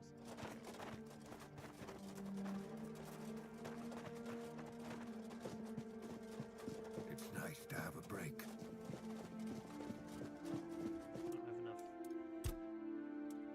I do. I lied. Yes. I'm really tempted, because, hold on. If you go to equipment, yeah, it's right here. So it's 1 pound, and it just makes it where you have an additional dash. That's so cool. That's something I've never known. What is this? Oh, I could have literally made this just to see if the gimmick item is possible. No, that's what I should end the stream on, is actually just confirming whether or not that's just a waste of time. Hold on, does it cost money? If you can craft it, no. Upgrade it, of course. If you upgrade this, no. You're actually doing nothing. There's nothing's being improved. Okay. So, oh, I have 7 of them? Wow. Okay. If I upgrade it, I can give I could upgrade it twice, and I'll have 2 more armor. And then I can technically upgrade this to get a little bit more damage. See, okay, look at Wooden Shield 1, Wooden Shield 2. This actually does mess with me a little bit, because I've seen it do this, where it shows you 6 to 9, and then it shows you 19 to 28. That is absolutely not what it's upgrading to. Shields are so weird with that, because they'll show you such a skewed upgrade option, but it's not what's actually happening. I'm really tempted to upgrade this just because it's like it's 90. If it's the second hit, I want it to be like slightly stronger, but if I can just find a second wooden shield like this one, I probably could. 25 to 36. It's only kind of worth it if you upgrade it twice, but I want to do this one twice. And even then, I technically could do it a 3rd time. They'll take 8, and then I'll have, instead of +2, I'll have +3 armor. But spending a lot of money to do it. I'll do that one. And then... Oh, aren't you actually, like, exponentially increasing the damage? Because, like, if you go from 6 to 7, haha, instead of 6, 12, 18, it's 7, 14, 21, so it's +3. And then it's being tripled. In theory, right? I'm almost tempted to do it one more time. Because, like, I am partially wasting these sharpening stones. Sharpening stones are not infinite-ish. You can buy them from the merchant when their storage resets, and you can find them out in the world. They're even worth something if you want to sell a handful of them, but they're required for upgrading, so you really shouldn't. But the expense of upgrading everything it gets really, really expensive.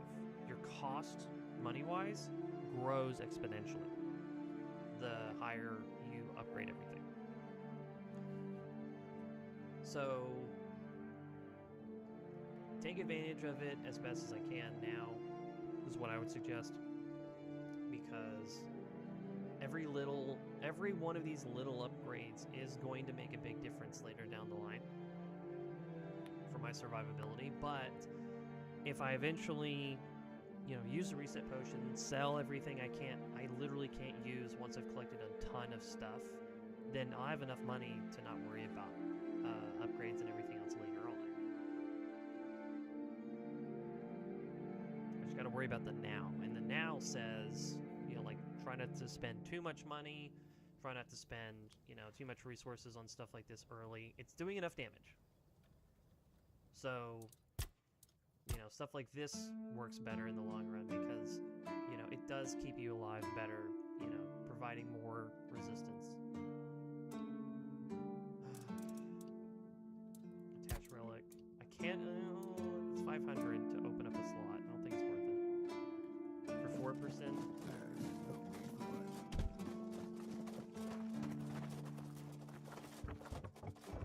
Oh, that's right. I can get to them this way. I can talk to them, but I had to.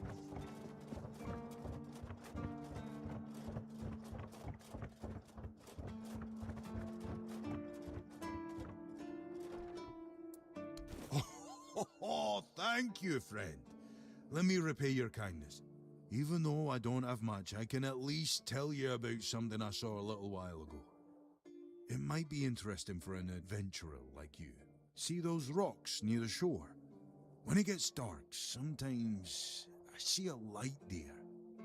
I'm no sure what it could be, though. A bandit camp this close to the Horns? Impossible. The Daliata? No way. They wouldn't hide like that. Maybe something else entirely? It's probably nothing. Farewell.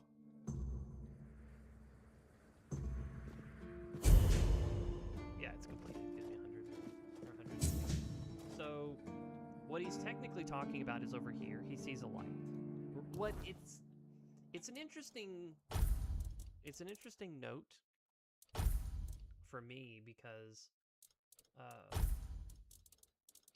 what's happening is I guess this is like a, air quotes, alternate way to get led to a specific character who's down there. I had every intentions of going in and finding nice.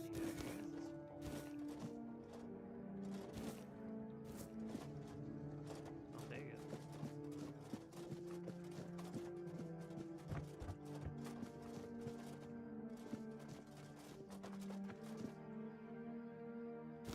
Oh, okay. I genuinely had forgotten that sheep's head is the name of a mushroom.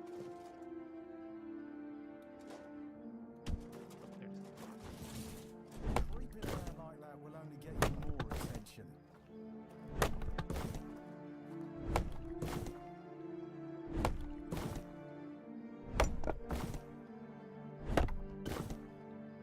You think I don't see ya? Okay, so I really want to go hunting for wolves at night.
I would hate to teleport to this because there's another guy that's there, but or the guy could spawn back in. No. Okay.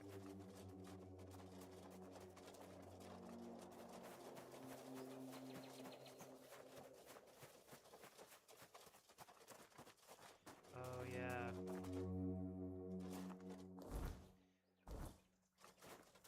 So here's a bunch of the undead.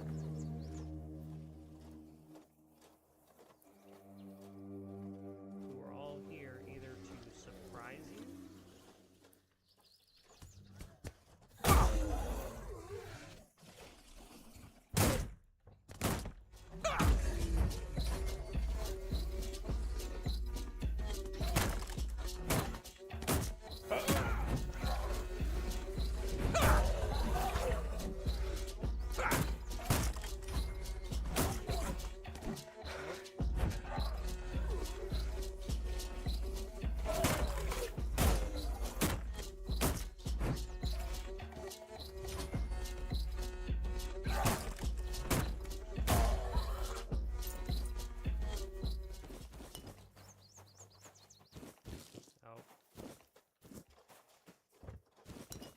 Item in his inventory than I expected.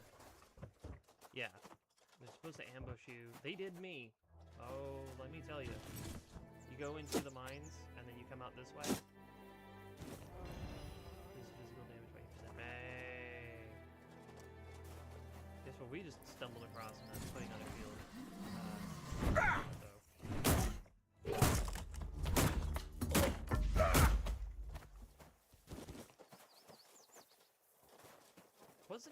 I wasn't.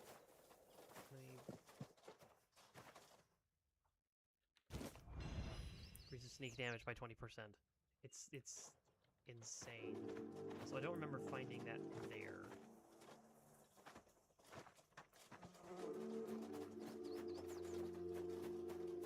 Is this anything?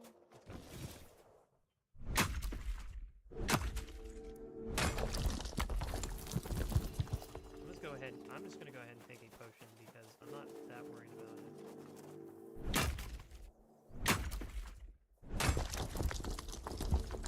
I will say this, realistically, the sooner I find the healing spell, the better.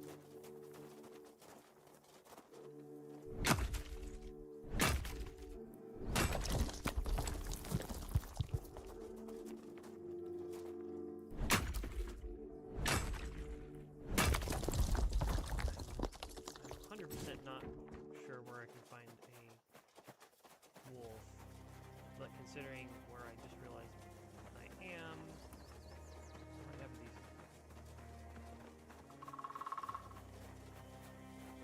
I really don't like the idea of going this far.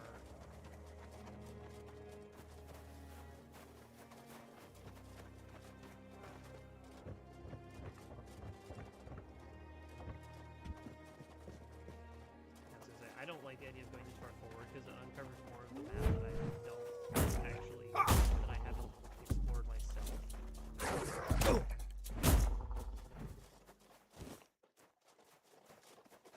And now I have to essentially go backwards to undo the searching I did. It's not bad, actually. It highlighted the area that I plan on going to anyway.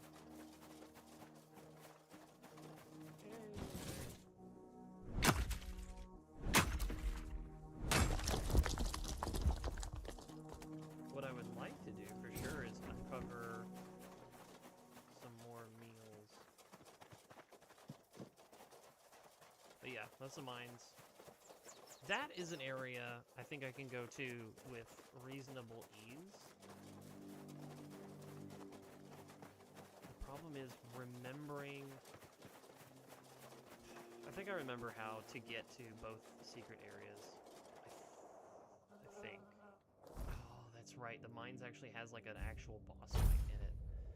Oh, that's nah, I don't know.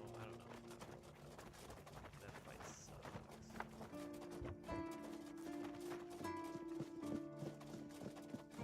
I guess I have to go into the kitchen to cook food. I don't remember seeing anything. Okay. What Pretty a sure I know how nice this day. is gonna go already, but we're gonna do it. Yep.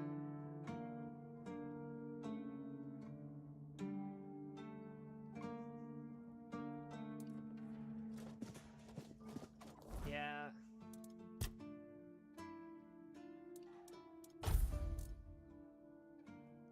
Yeah. He suggested it because he read it and thought it was really good, or, you know, really useful. And, of course, if you follow the schematics and craft it, it just turns out to be a big old pile of bleh. And I knew it. And one of those just like, oh, this is infinitely too good to be true. So, there it is. Shadowblade's Limlar armor. Lemlar? Blip, blip, blip. But yeah. I will take my wolf pelt back. Thank you.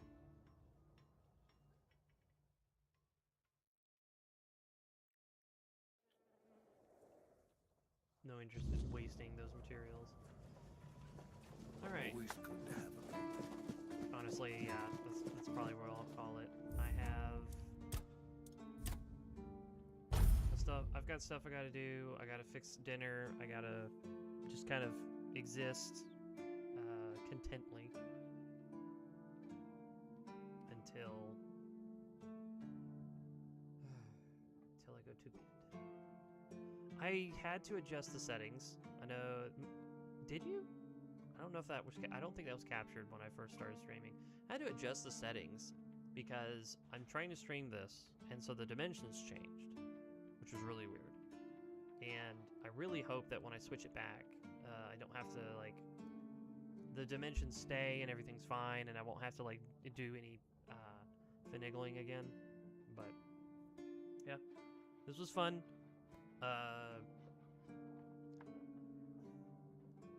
I'm trying not to skip a bunch of dialogue because if someone's, you know, watching this, if someone's following me as I play it, like, there's no point in just spamming straight through all of the dialogue because either I know it or I'm just speed reading it. So it definitely makes everything feel a little bit slower. I'm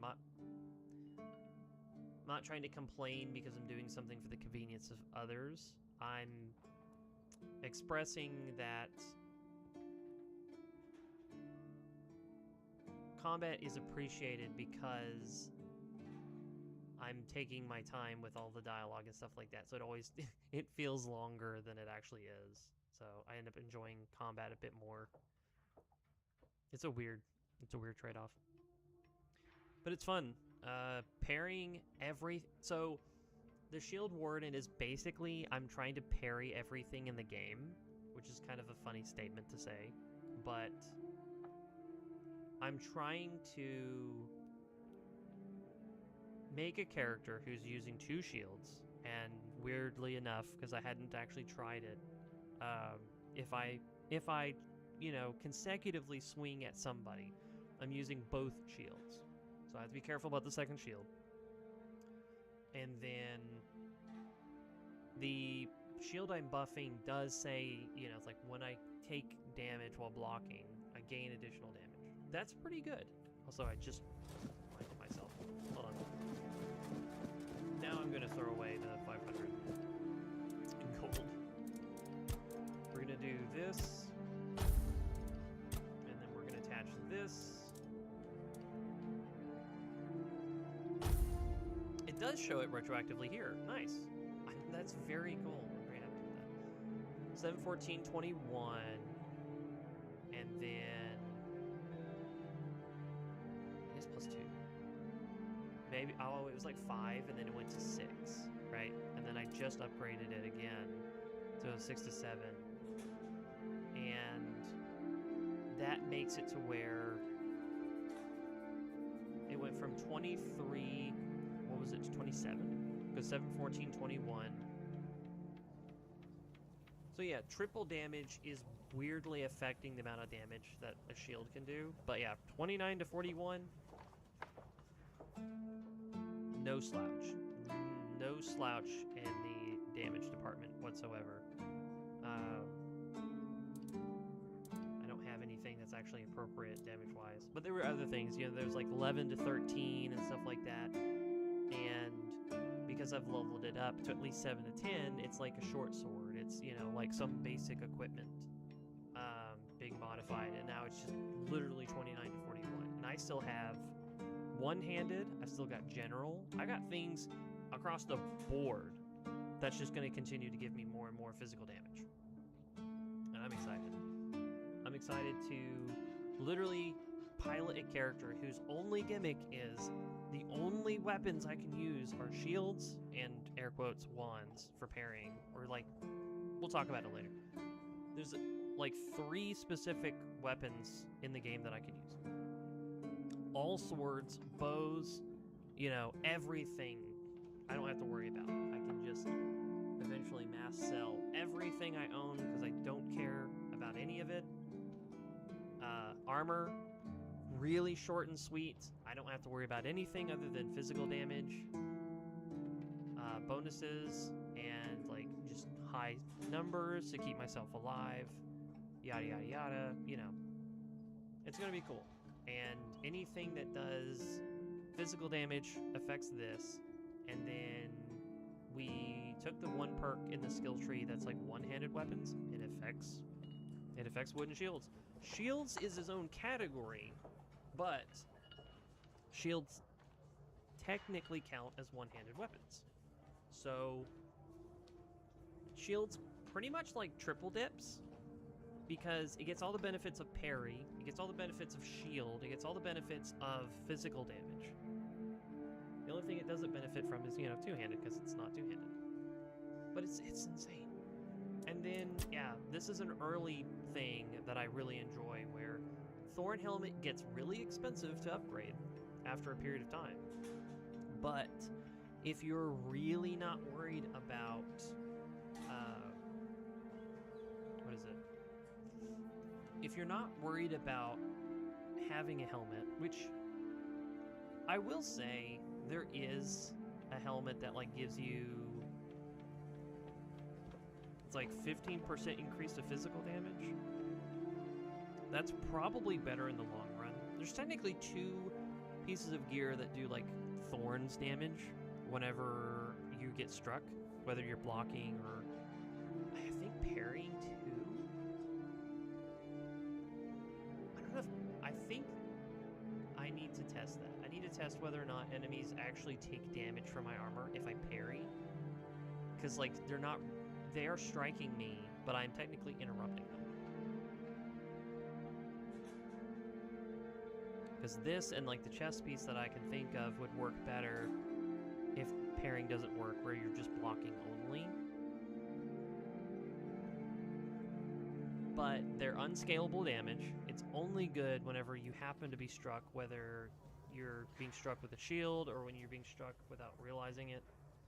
And then they don't really last a long time. I feel like that's going to be the statement that needs to be said. If you wanted to, you could upgrade the Thorn Helmet. No.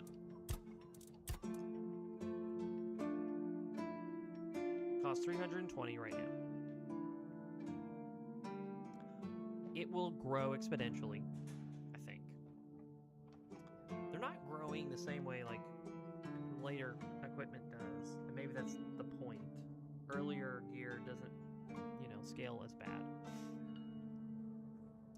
This will get expensive. Eventually it'll cost 1,000, eventually it'll cost 10,000 to upgrade, and the question is it worth it? Because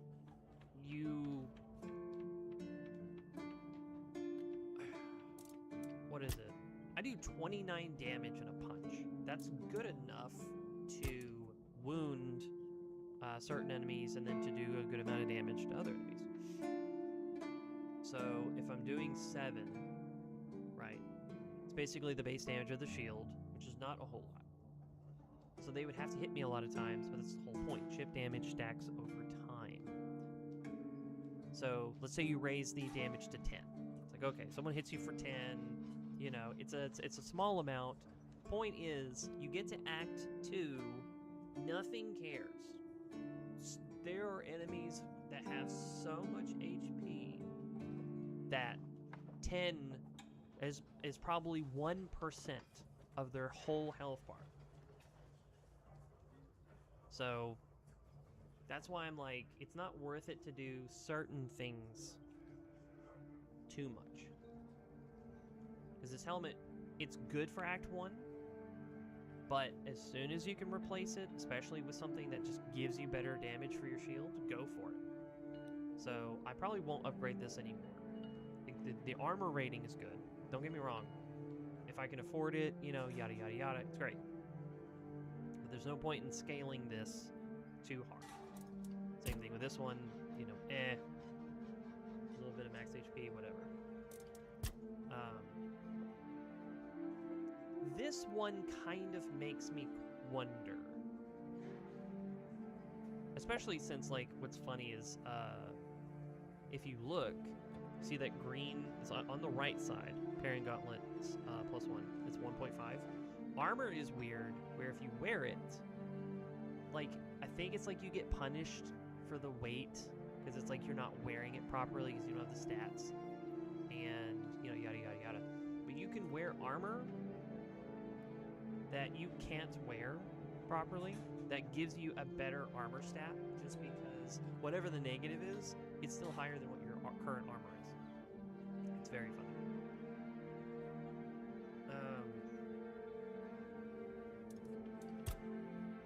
3 to 15, man. That's too big of a range. Oh, broad axe. You're right. This is not a regular axe. Why is it favorited? 3 to 10, 3 to 15. Why is it such a weird range? Anyway, like for instance, this is 29 to 33. It's a two-handed weapon. Does a lot. It costs a lot of stamina to use. This costs 5. This costs 5. It's triple. It's got modifiers. It does 29 to 41. This does 29 to 33. It's on par with the two-handed weapon if I can wield it correctly.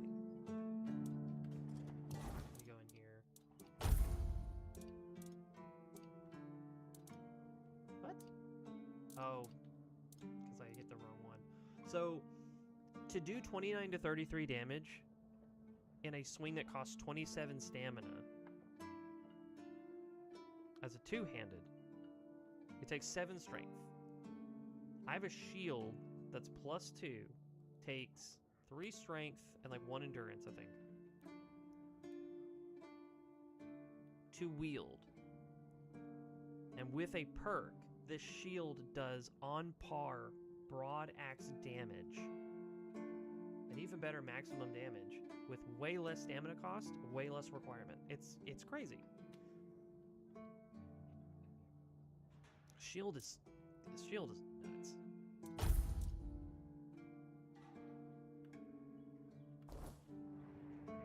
Very excited.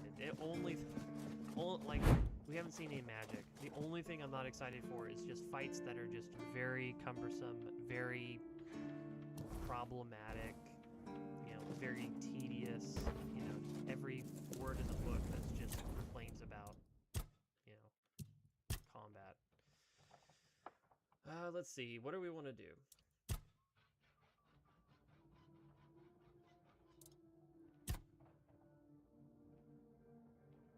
I'm really tempted to do the parry. Granted, you know, I could also just do this, straight up give myself a little bit more damage.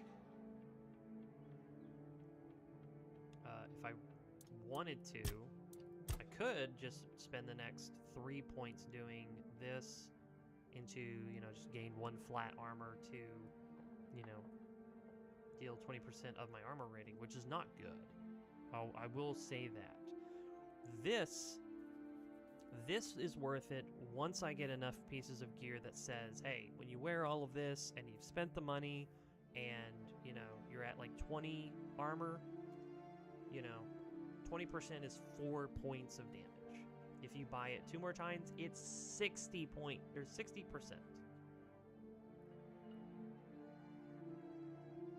That turns into 12.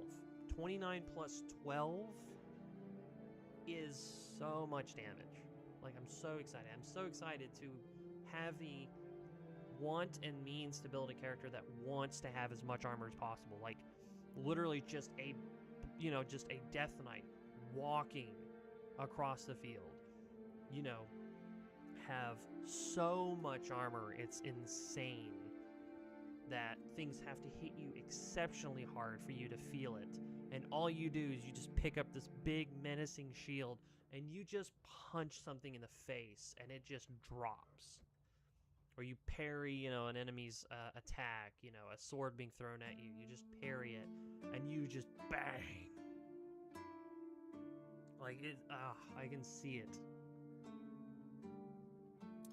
And we just, you know, just have to start at humble beginnings. I'm almost tempted to. Honestly, I'm really tempted to start there.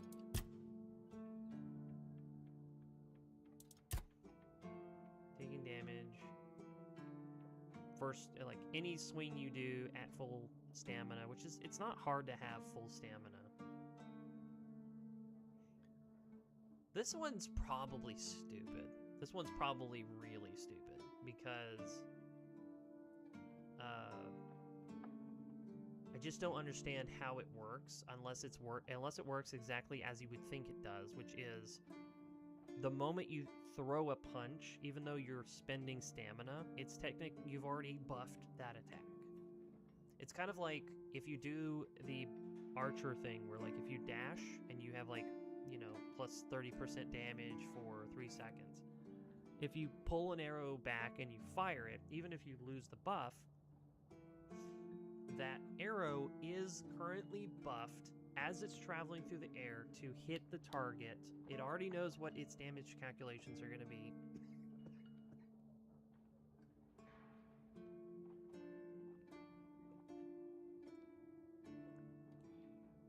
So much talking. Apologies. I'll have to get back into it. Whew. I may commit to this one. Well, no, this one's worth it. If you're just gonna, like, randomly poke different things and put points in them because you're not needing anything very specifically, it's a very strange statement. If you don't have to commit in a specific direction immediately, it makes sense to do, like, a bunch of little dots, like one-handed, stuff like that. Just buff your damage. This probably makes the most sense because parrying increases lifesteal by 10% for the next attack.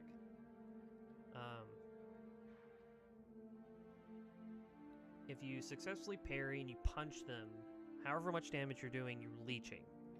And lifesteal is weird because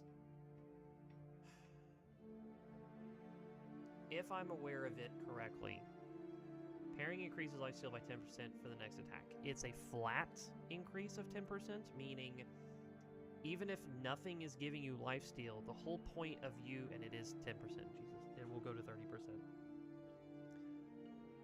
When you parry, you gain lifesteal.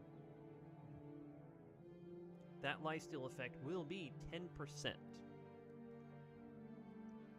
So every time you parry, you can get your health back. If you're doing, 29 damage, let's make it even 30.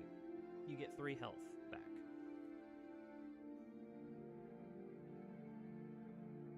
It's... I say it out loud, it doesn't feel great. It'll feel great later, especially if it goes up to 30%, because obviously 30% of 30 is 9. 9 feels better when 9 is more than 10% of my HP.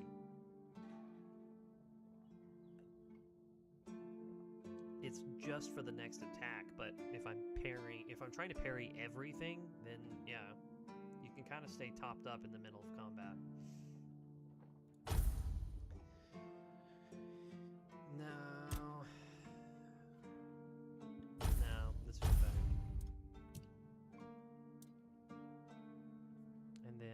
yeah, I still have no idea what to spend on this.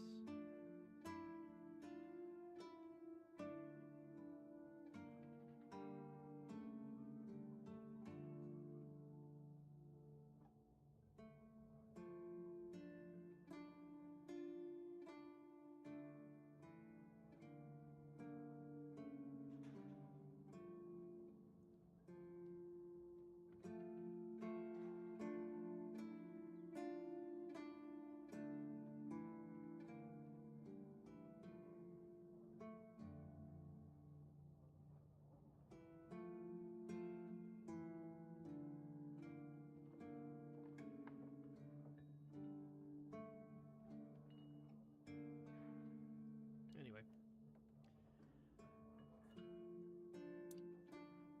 A lot of babbling. I apologize. It also is just kind of the end of the stream.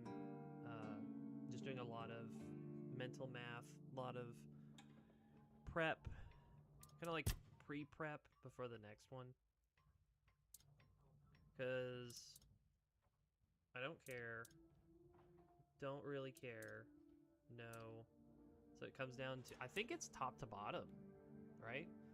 Melee damage is important. Stamina is important. I think it's the other way around. I think endurance, in my opinion, is the strongest perk, or is the strongest stat, because all of that extra health is so good. Especially if you do the...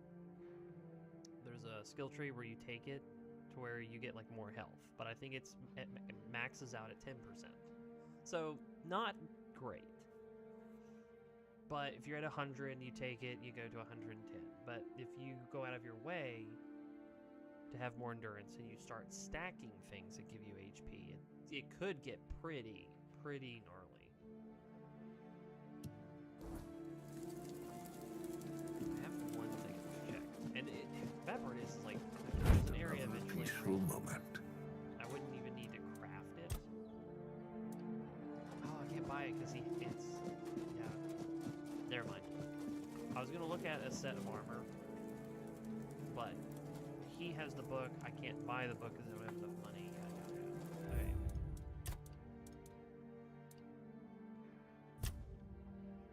Yeah, I'm done. I'm done yapping. If you happen to watch this, thank you. And I don't know. At some point, I might make a simple compilation of certain things happening. That would be a good idea.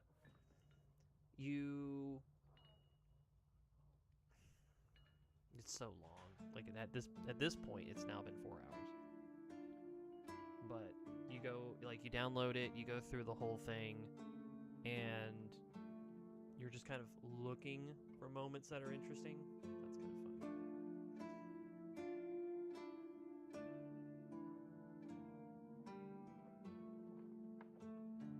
But yeah, there's a lot I could do.